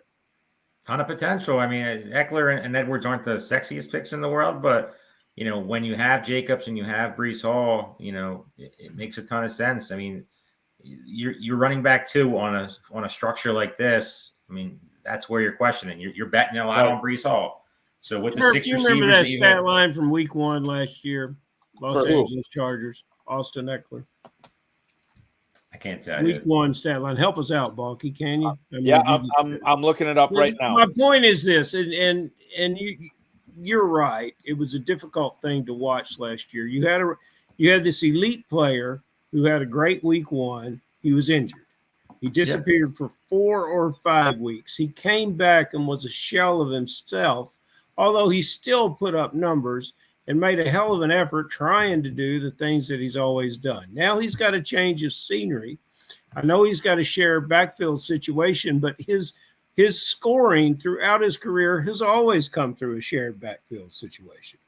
I think banking on Jaden Daniels to throw the ball to running backs, and we don't know that's going to happen yet. Yeah, but you don't know that's not going to happen, and you assume that Eckler is a drop off. It'd be the Najee Harris receiver in the backfield. That's not what he is. He gets downfield. He runs routes. I think you're missing on Eckler and Terp. I don't want you to miss on a fine running back in the 10th round because, by God, that's when you're going to be drafting them. And that's the important thing to point out about Eckler too. You guys are right. It is nebulous. Is Daniels going to throw to Eckler enough? Is he not going to throw to Eckler enough? But it is a 10th round pick, which neuters that point a little bit. Week 1 last year, Chargers, Dolphins, Austin Eckler, 16 carries, 117 yards, 1 touchdown.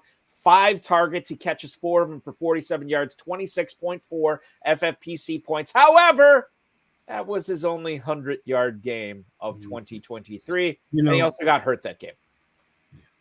So, it was there. And I think it's some semblance of that will be there then. So, Terp, there's your round 10 running back. I'll pass. So just to be clear, everybody does have a tight end except for the SGP coming. They're taking one here, I believe. They should take Will Levis. Last 5 rounds. So I know who it is. This should be Will Levis, but no, Levis now. Crazy. 17th round. Quit trying to push Levis. No, I think I don't think you can wait till the 17th. But I think I don't know actually. Based on his ADP, if they want him, they might have to take him here. Because I don't know if he makes it back to him. He's going to be the pick here, I believe. Ryan Kramer and Sean. Willie Green. Hollywood knows who it is. Bill Hollywood. Yeah, everybody says they know who it is, but nobody's saying who it's going to be. I wrote it down. You did? Will Levis. Is it a tight end, Farrell? Yes. Going to be a tight end here with 45 seconds on the clock. Will Levis, or I'm not going to say his name. There it is. There it is. Will Levis at quarterback 21. They overpaid. There's no such thing as overpaying when you have both receivers. Yes, there is. If you let Will Levis I'm glad go, this is our last show of the year because I don't want to start believing any of this stuff you say, including that. You have to. It's the 15th round. What is it? 13th round. 13th round. You have to take him. That's the curly thing is a 3. This is the 13th My eyes are round. bad. I'm getting old. I just turned 40 this year. My eyes are getting a little, Where is the board, Turf?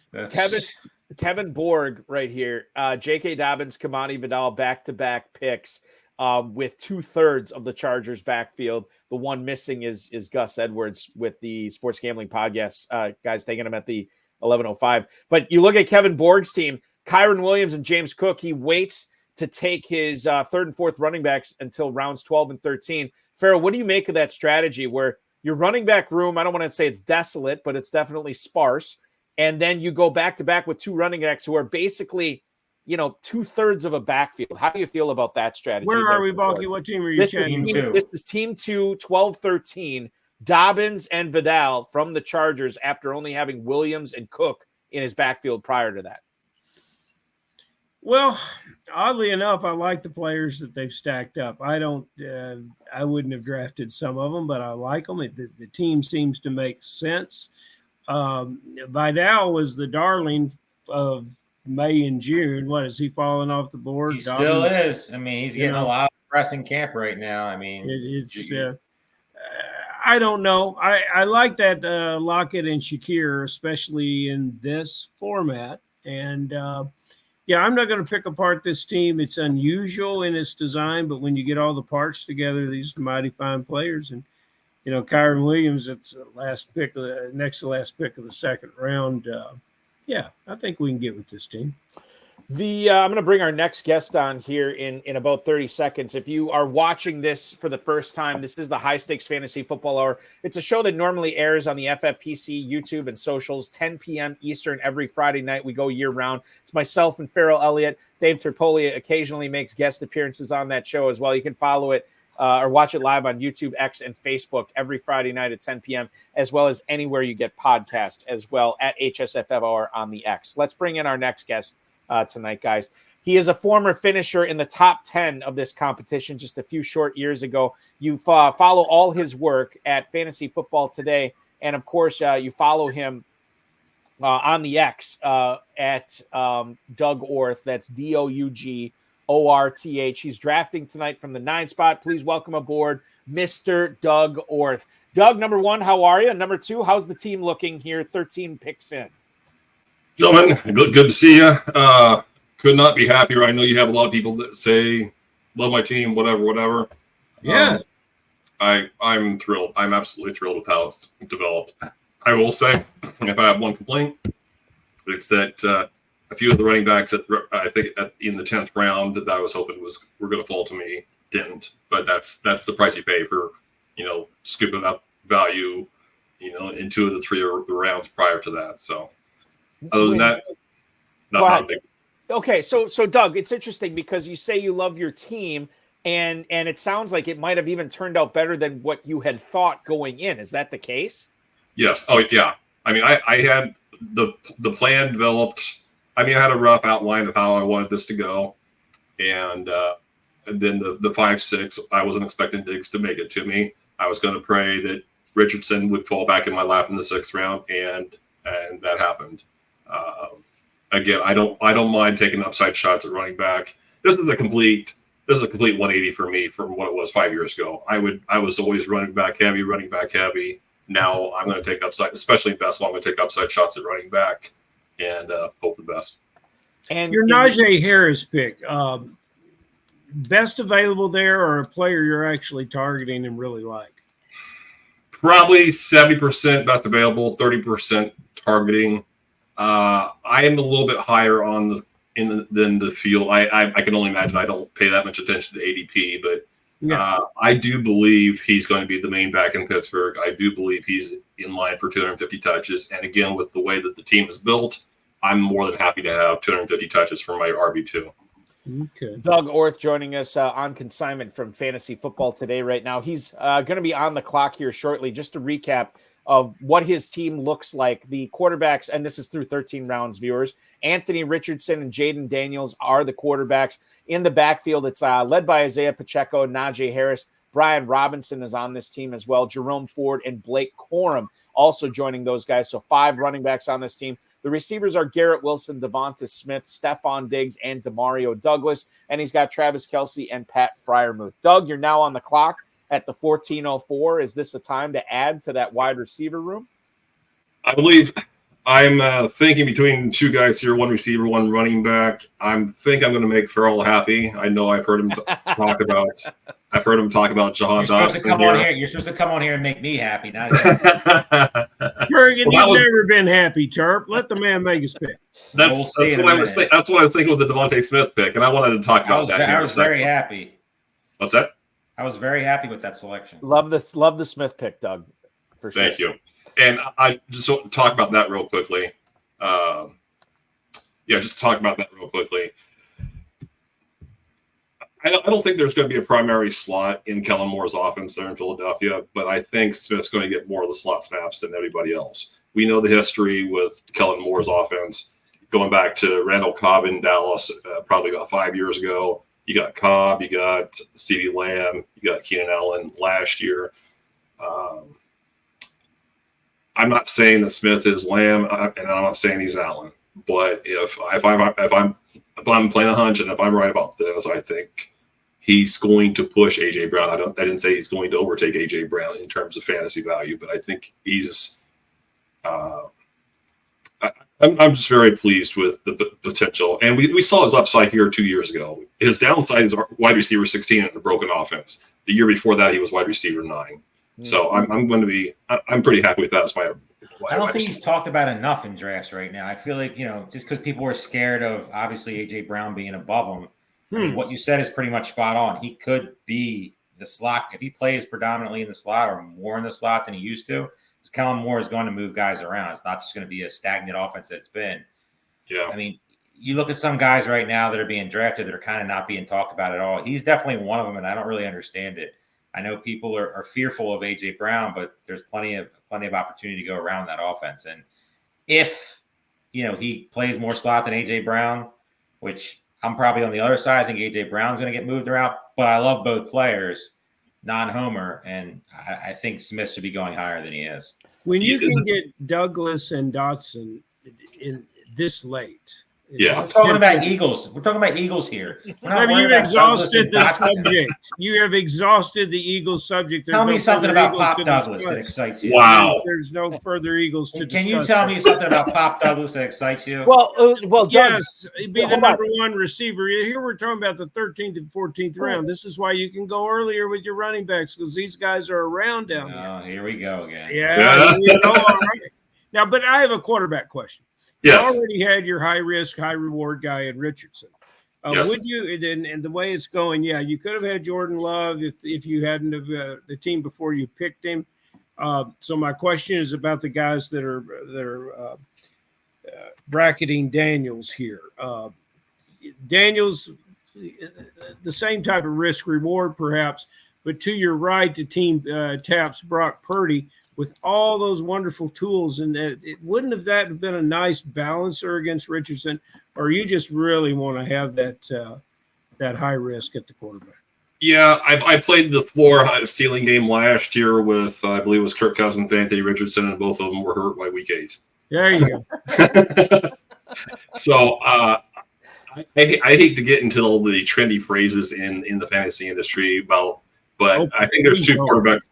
I think there's 2 quarterbacks outside of, say, the top, the Allen and Hurts that could break fantasy, and I think I feel like I got both of them. You drafted both of them. That's correct. Shame you can't get Will Levis. Kurt ran him up the road. Kurt ran him up the damn board. Yeah, that'll happen. I am a fan. I am a fan of Will Levis. I think that's a 600 pass attempt offense this year. I mean, everything that they have done in the offseason is basically telling us that, look, we may not be the greatest team in the world, but we will die throwing the ball this year. That's right. That's what Let's go. Throw that ball. Jerome Ford at the 11:09 tonight, Doug. That pick right there could prove very interesting if Nick Chubb remains on the PUP list and does not start the season ready to go. And quite frankly, the way things are trending, he's already behind what everybody else is doing. So when he does come back healthy enough to play, he still will be missing out on a lot of the training camp stuff that current players are going through right now. Jerome Ford is very, very interesting at running back 39. You get him at the 11:09. How much of that was a target for you tonight? Yeah, I can play both sides of that Cleveland running game. I like Chubb. If there's anybody that's going to come back from that catastrophic knee injury, it's going to be somebody like him because he's already done it. We've already seen that. However, you have to also play the other side of the risk-reward game. And if Chubb is not significantly behind, but again, it was a major injury. So what are we hoping for here? I think at best we're hoping that Chubb is like on the TJ Hawkinson timeline, gets back in November. Okay, Jerome Ford can put up low-end RB2, definitely a high-end RB3 numbers in that time. And that's in the 11th round. I'm more than okay with that. The Permar comment that I want to talk about here is he says, and this he means it because it's all caps. Avoid all Browns because of Watson.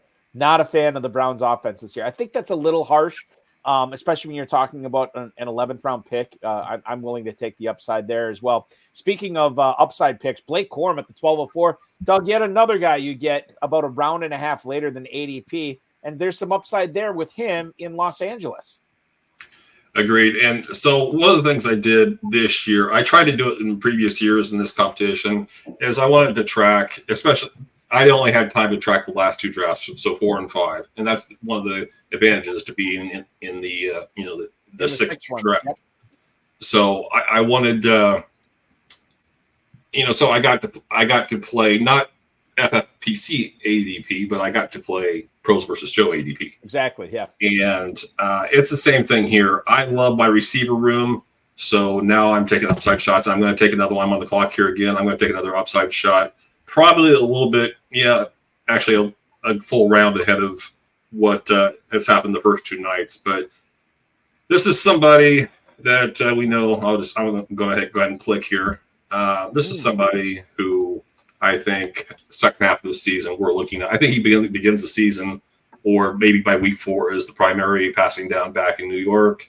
And I think he can, if not overtake Devin Singletary, I think he ends up splitting work with him and probably getting the passing downs. Hey, Balky, can you scroll up for us? Yeah, I'm sorry. Thank you. I always point that out for sure every time I do it, which is a lot on this show. I keep forgetting. At a different board. But Tyrone Tracy, 1509, running back 58. We love the pass catching chops of Tyrone Tracy there for sure. A couple rookie running backs late. What's wrong with that? I love the upside. I love the unknown mystery box sort of viability that these players have late. And when you're trying to win the whole thing, Tracy's a good way to do it. For what it's worth, Doug, he goes at the 15-10 in the FFPC best ball tournament. So it's right on par there. Maybe a little bit earlier than what he had been going in the previous Pros versus Joe's drafts. But listen, it's all about getting your guys. Can you tell us, and you don't have to reveal too much here, but you got 5 picks left. How do you complete this team construction knowing you have 2 quarterbacks, 2 tight ends, and then split roughly half and half with running backs and receivers so far? We'll see. I need to add to my receiver room. I do. I mean, I don't know if it's going to be, vertical shot guys where, I'm playing for the upside weeks. And if, somebody hits for, 20 or 25, 2 weeks, that makes him worth a 15th round pick, or 16th round pick. I'm not sure if that's the case, but I think I've taken enough shots at, I'll probably take one more shot at running back, but now I think it's more about trying to guys like Michael Wilson, for example. He's going to come off the board here shortly. Those are the kind of guys that I'm going to take shots on here for the rest of the draft. Doug, we'll have you make one more pick on air, which would be tremendous. 16:04. You've been on the clock, or you'll be on the clock here shortly as soon as Don Terminello makes his pick. Have you been sniped at all tonight? Dom's got me a couple times, but fortunately, each time it was choosing between one or two guys. So, okay. I told him he got me on Zamir White. I was kind of hoping for Zamir White to last the one more pick, but again, that stuff's going to happen. I don't. I'm fortunate to only have feels like getting gotten sniped twice. Right. Yes. Let's see. What do we got here? You are on the clock. Derek Carr is off the board. 45 seconds left. Take us through the mind of Doug Orth for this pick, Doug. That's a great question. I'm right now. I'm probably targeting the deep shot guys. I know I'm looking at maybe the one more upside shot at running back that I was talking about. And while you look too, I can yes. point out, and I know Farrell will agree with me. There are some exciting receivers here that are still left on the board, especially in a best ball format that you could go after too, especially if you're trying to add to your receiver room here. So that's the beauty of these FFPC drafts. You can get to the 16th round, and if you have a balanced team, even if you don't have a balanced team, you can go any which way. You could go wide receiver, tight end, quarterback. You chose running back, my friend. Doug, tell us about Audric Estime. Yeah, that. Oh, get excited, Doug. It's a good pick. It was a really good pick. It's a good pick. So, yeah, okay, look, 16th round. Does anybody have a clue what's going on in Denver? Nope. Besides McLaughlin maybe getting some passing down work, and he should. In the last week we've heard Javonte Williams is the greatest thing since, of course, sliced bread, or since the Philadelphia Eagles. I'm sorry, the Philadelphia Eagles. But you don't bring in Estime to be an early down grinder, and then he's inactive on game day. I don't. There's something not right about that situation in Denver. So again, what are we getting? 16th round. I'm willing to take the shot that I can get a few ground and pound weeks out of him in not a good offense, but what should be a ground and pound offense. Doug, it has been a treat talking with you tonight. Before we let you go, Sure. Tell us not only what you're doing over at Fantasy Football Today, but tell us about the All Out Blitz podcast you do with JJ Winter. Yeah, so we're relatively new. We started right after the draft. We're going to air tomorrow because of the draft tonight. We postponed we're usually on Tuesday. We usually record on Tuesday nights. Airs on airs on Wednesday morning or afternoon, and we're going to recap this draft with Howard Bender tomorrow. So nice. After that, I think I can tell you the next few shows. We're going to have Dr. Jesse Morse the following week, and then we're going to do what's kind of become popular here lately, like a draft plan show the week after that. And that is anywhere you get podcasts. Followed on the X at All Out Blitz FF. JJ Winter and Doug Orth on that podcast, and of course, Fantasy Football Today, fftoday.com, at Doug Orth on the X. You still have that streak alive of no losing seasons in high stakes fantasy football, Doug? Yeah, I'm coming off my best year ever. So yeah, it was year 24 was better than the first 23, or year 23. I've lost count how many years, but last year was better than the previous 20 some. So yes, he's just like a fine wine, ladies and gentlemen, just getting better with age. Getting better. Drafting a team that keeps getting better as we move on tonight. Doug, thank you so much for hopping aboard, dude. Appreciate it. Keep up all the great work. Enjoy the rest of this draft and go get them again this season, man. It was a pleasure. Thank you, guys. You do a great job.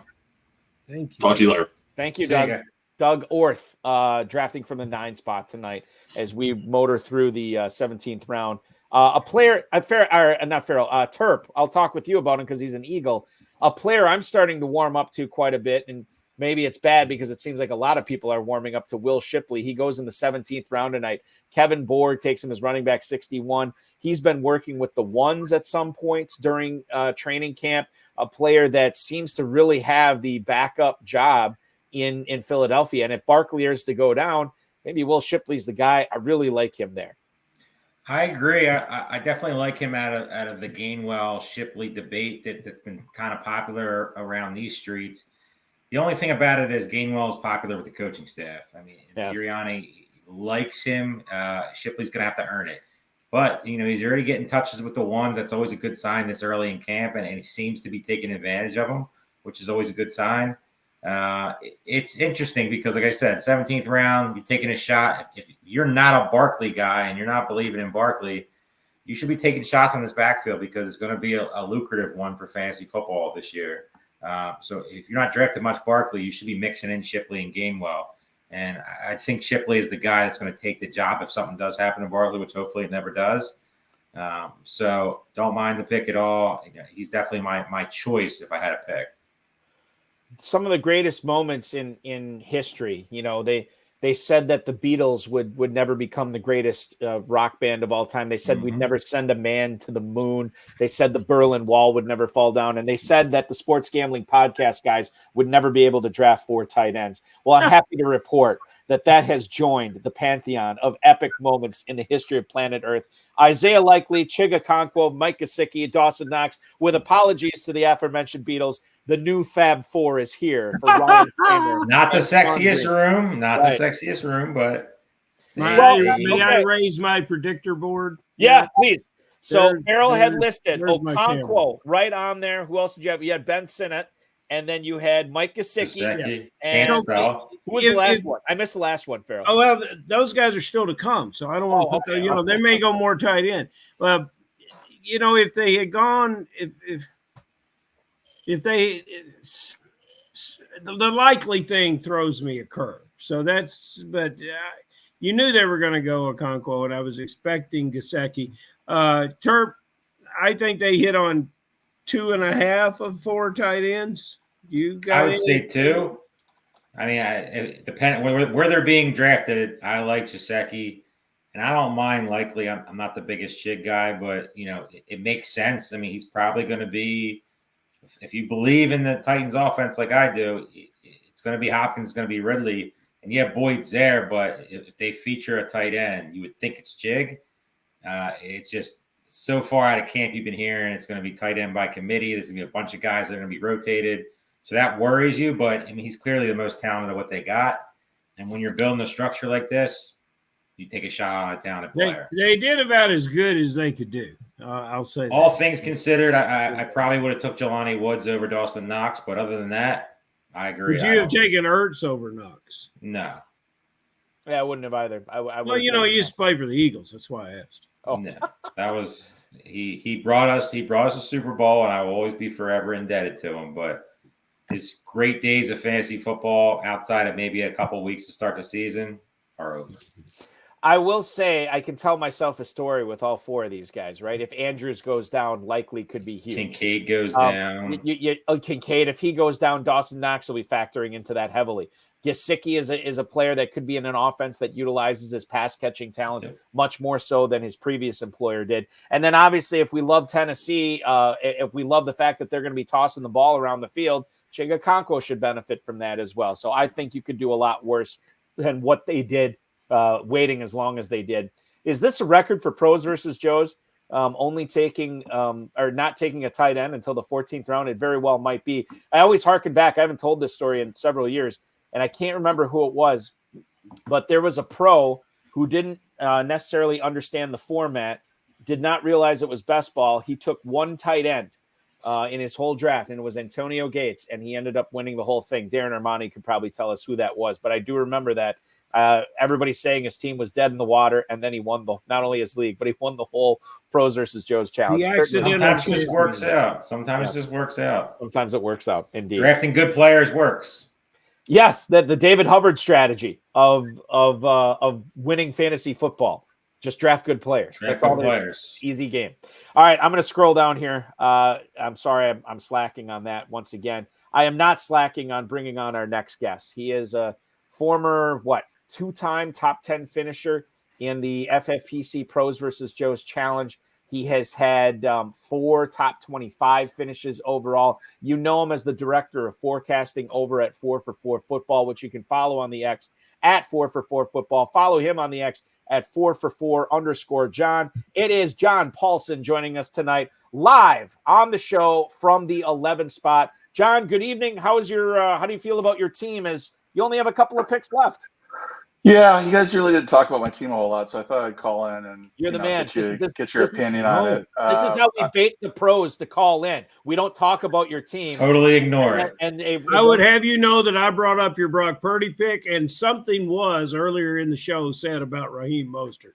I don't remember because, like him, I'm old. But I did. There was commentary about Mostert, so you might not have been in the room. Right. It was bad current commentary, so hopefully you weren't listening to it.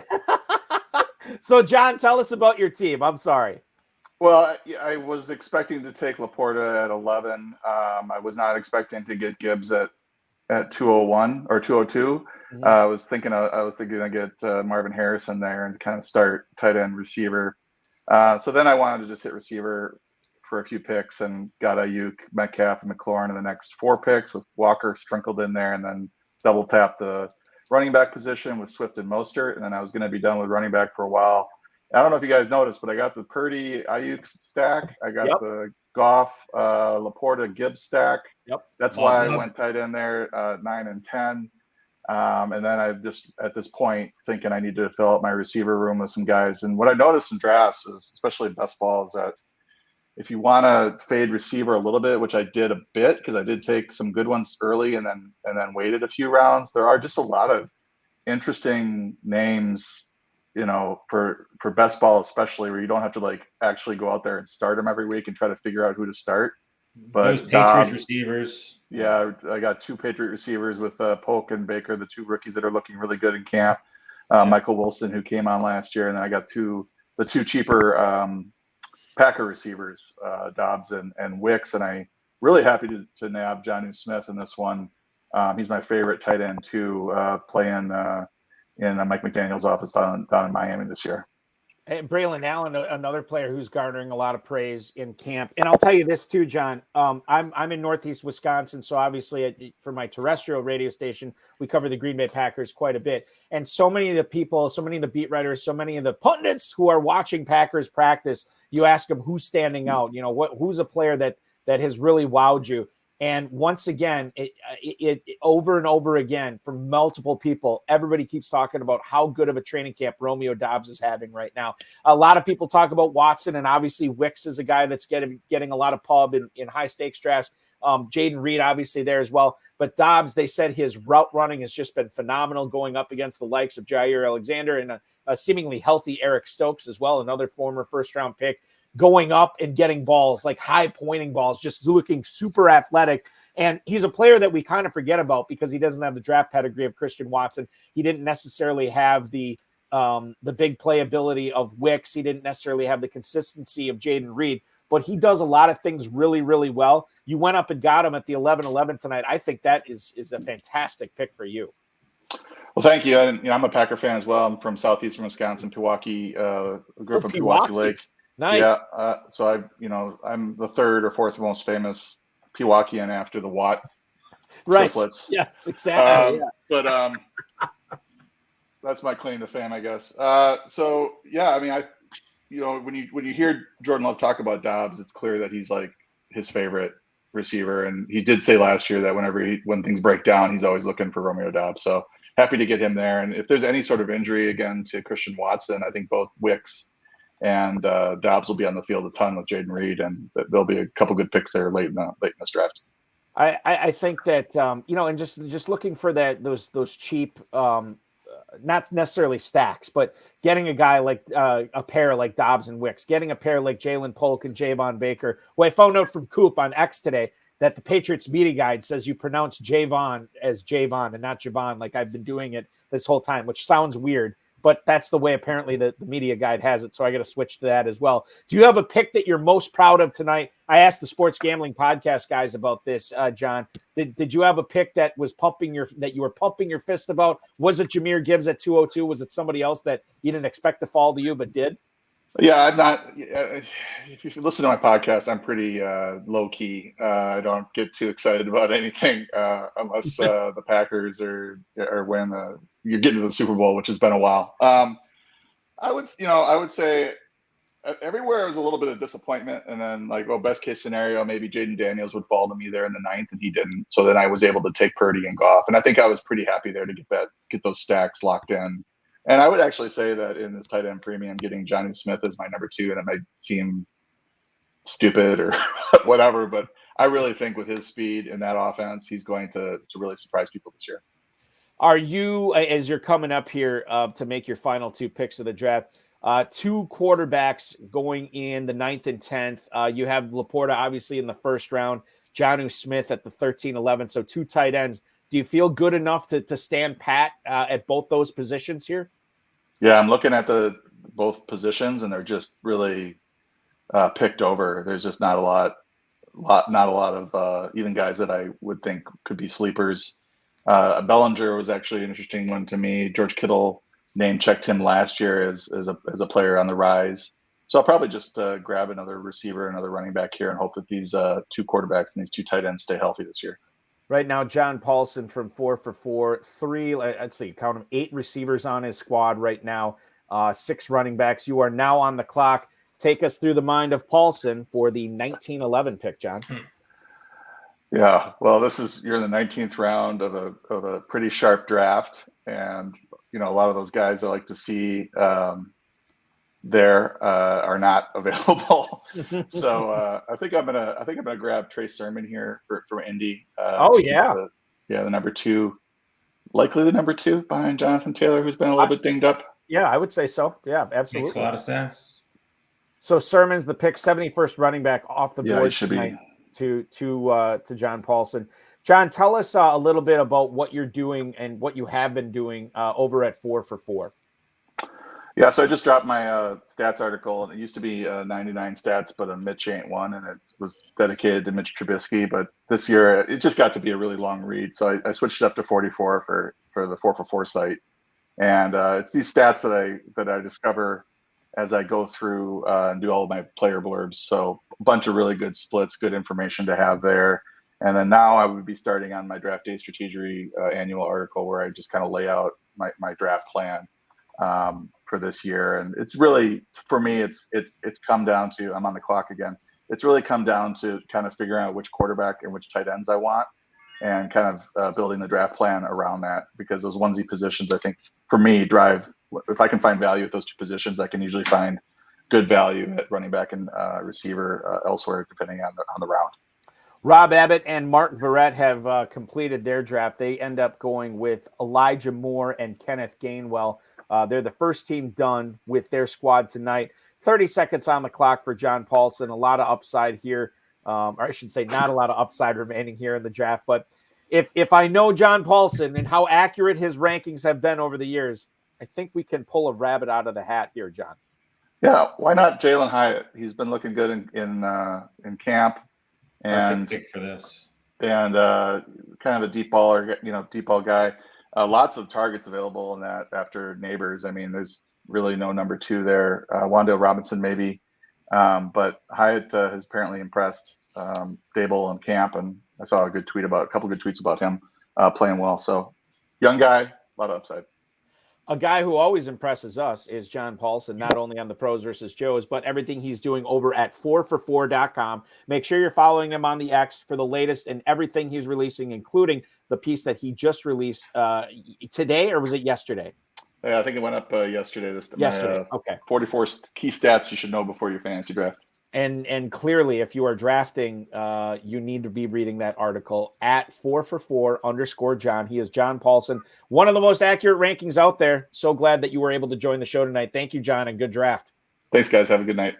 That is John Paulson, ladies and gentlemen. So good to hear from him. As we motor through this final draft here, or this final round of the final Pros versus Joes draft this evening. Fantastic stuff from the drafters tonight. I had a point I wanted to make with somebody who got selected that was not selected by John. And of course, I didn't write it down. And now I have forgotten the point I wanted to make. Anything that you guys wanted to talk about as you notice some of these names going off the board the last couple of rounds here? I'm getting a little melancholy because I'm going to miss Terp. I mean, you can come see me anytime. But, like Jalen Hyatt. Now, that's an interesting pick. That's the same. This is his number 2 season, right, guys? So he's the same elements of some of these rookies we're talking about. Let's give them a shot in their second year as well. Some of the receivers can avoid the second year bias, but if you didn't bring it, most of them are going to suffer from that. They're going to be way down the board. They're going to go undrafted, and God forbid if you have 2 unproductive years, your name is Rashad Bateman and nobody's drafting. And Balky, there it is. I don't want to steal your thunder, but finally a player that appears to be emerging amongst this rookie class. I can't believe I thought he was going to go undrafted. Look who showed up in the middle of the 20th. So we're talking about Carson Steele here. Carson, who we're talking about? Malachi Corley. Oh, Malachi Very Corley, surprising right. he fell this far. Yeah, very, because it's gotten better since he's got to camp. Yeah, and Brian Santos goes with another guy who is being talked up by his team, and if you follow the drumbeat there, Dylan Lobby is a guy that we should probably be taking higher than the 19th round here. As we, I have a question. Who is Carson Steele? Carson Steele is a Chiefs running back. Yeah. Okay. He is. I don't Never heard of him. I don't know a whole lot about him. I know pretty deep. I when it comes to the positions, almost in everybody in the NFL, but I've never heard of Carson Steele.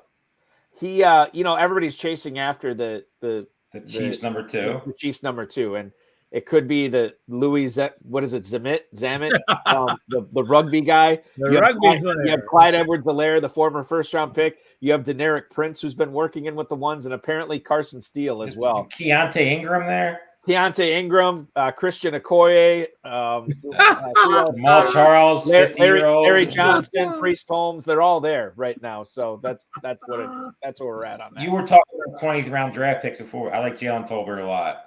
He's definitely a guy that I'm targeting a ton at the end of drafts. I mean, it's not the sexiest pick in the world, but in an offense we know it's going to throw the ball a lot, especially if Dak gets in camp. He was sexy last year. He's just a good player. 2 years ago. It was 2 years ago last year. Was it 2 years ago? I think he's still driving. Brandon Cooks is one hit away from being in trouble. There's nobody else really there. It doesn't seem like they're spending $1. So Jalen Tolbert's definitely a guy that if I'm drafting in 20-round drafts, I'm going to get a good amount of. Doug Orth chiming in on the whole Carson Steele. Were we thinking of Remington Steele? No, I think Pierce Brosnan's the one guy we can count out of the Chiefs' backfield. I don't think that's happening this year, but you never know. Remington Steele, man. Yeah, Remington Steele. It was just a television show on NBC. Man. Hey, Mr. Green is offering to buy us drinks. Yes. Never say no to a free drink. And Right. it's challenging to come up with a good bourbon there, but when it comes out of the plastic bottle bourbon, we can still work with mixers to save it. So we'll take you up on that, Mr. Green. Mix it around a little bit, you'll be all right. It's got that VOB. It's the Pros versus Joes live has wrapped up. You could check out all those draft boards over at fantasymojo.com. I'm sure we'll put them on our socials as well. The slow draft is still ongoing. That one should be wrapping up sometime this week as well. I want to thank endless thanks to Farrell Elliott, to Dave Terpoli, the 11-time FFPC champ. Follow him on X at Dave Terp. And then Farrell, of course, check out the Kentucky Fantasy Football State Championship. KFFSC.com is where to go if you want to draft live in Cincinnati in a couple of weeks, if you want to draft live in Louisville in a few weeks, or online as well. KFFSC.com is where to go for that. So good to talk with you guys. The great part about it is, Terp, I'll be doing a show with you on Thursday, and Farrell will be doing a show with you on Friday. So this is not goodbye. It's just until we meet again. Feels a lot We got a busy week. We do have a busy week, and it's going to be a fun one for sure. Terp, Farrell, be good. Thank you so much for hopping on. See you. That is Dave Terpoli. That is Farrell Elliott, and that is the completion of the 2024 live edition of the FFPC Pros versus Joes. I do want to thank tonight's guests. So good to have them on. Ryan Kramer, Sean Green, Doug Orth, and John Paulson. Want to thank Farrell Elliott, Dave Terpoli, Darren Armani, the FFPC, our producer, mutual friend Rob, audio engineer, my best friend Bryce, and of course, all of you listeners, viewers, streamers, downloaders. Coming up this week on Thursday on the Better Sports Network at 7 p.m. Eastern Time, Dave Terpoli and Theo Greminger will be my guests as they draft in the $125 FFPC Best Ball Tournament, gunning for a $300,000 grand prize. We'll have that entire draft streamed on the High Stakes Fantasy Football Show, as well as the FFPC socials that evening as well. Then on Friday, Farrell and I are back at it at, I believe, I have to check the start on this. I think it is 9 p.m. Eastern Time we'll cover a live Fantasy Pros Championship draft that night as well. Both of those leagues have spots available. So if you want to draft live with us, we welcome that. Go to myffpc.com and sign up for them there. You can also sign up for the FFPC main event there, as well as the FFPC Superflex Best Ball Tournament, the FFPC Empire Dynasty Startups, and the FFPC Dynasty Startups there as well. High Stakes Fantasy Football Hour this Friday at 9 p.m. Eastern Time. And then, of course, the Better Sports Network this Thursday with Theo Greminger, Dave Terpoli, drafting live at 7 p.m. Eastern Time. What a ride it's been. Thank you all so much for watching, especially all of you who have stuck around for the duration of all 6 drafts. You are what makes this engine go. Remember to like this video. Remember to subscribe to the channel, comment on the video, share it with your friends, share it with your enemies, and make sure that you're hitting the notification bell so you'll be notified each and every time we go live. Next time will be this Thursday at 7 p.m. Eastern Time. Terp, Theo, myself on the High Stakes Fantasy Football Show. It's going to be a blast, just like this was. Your week officially continues now.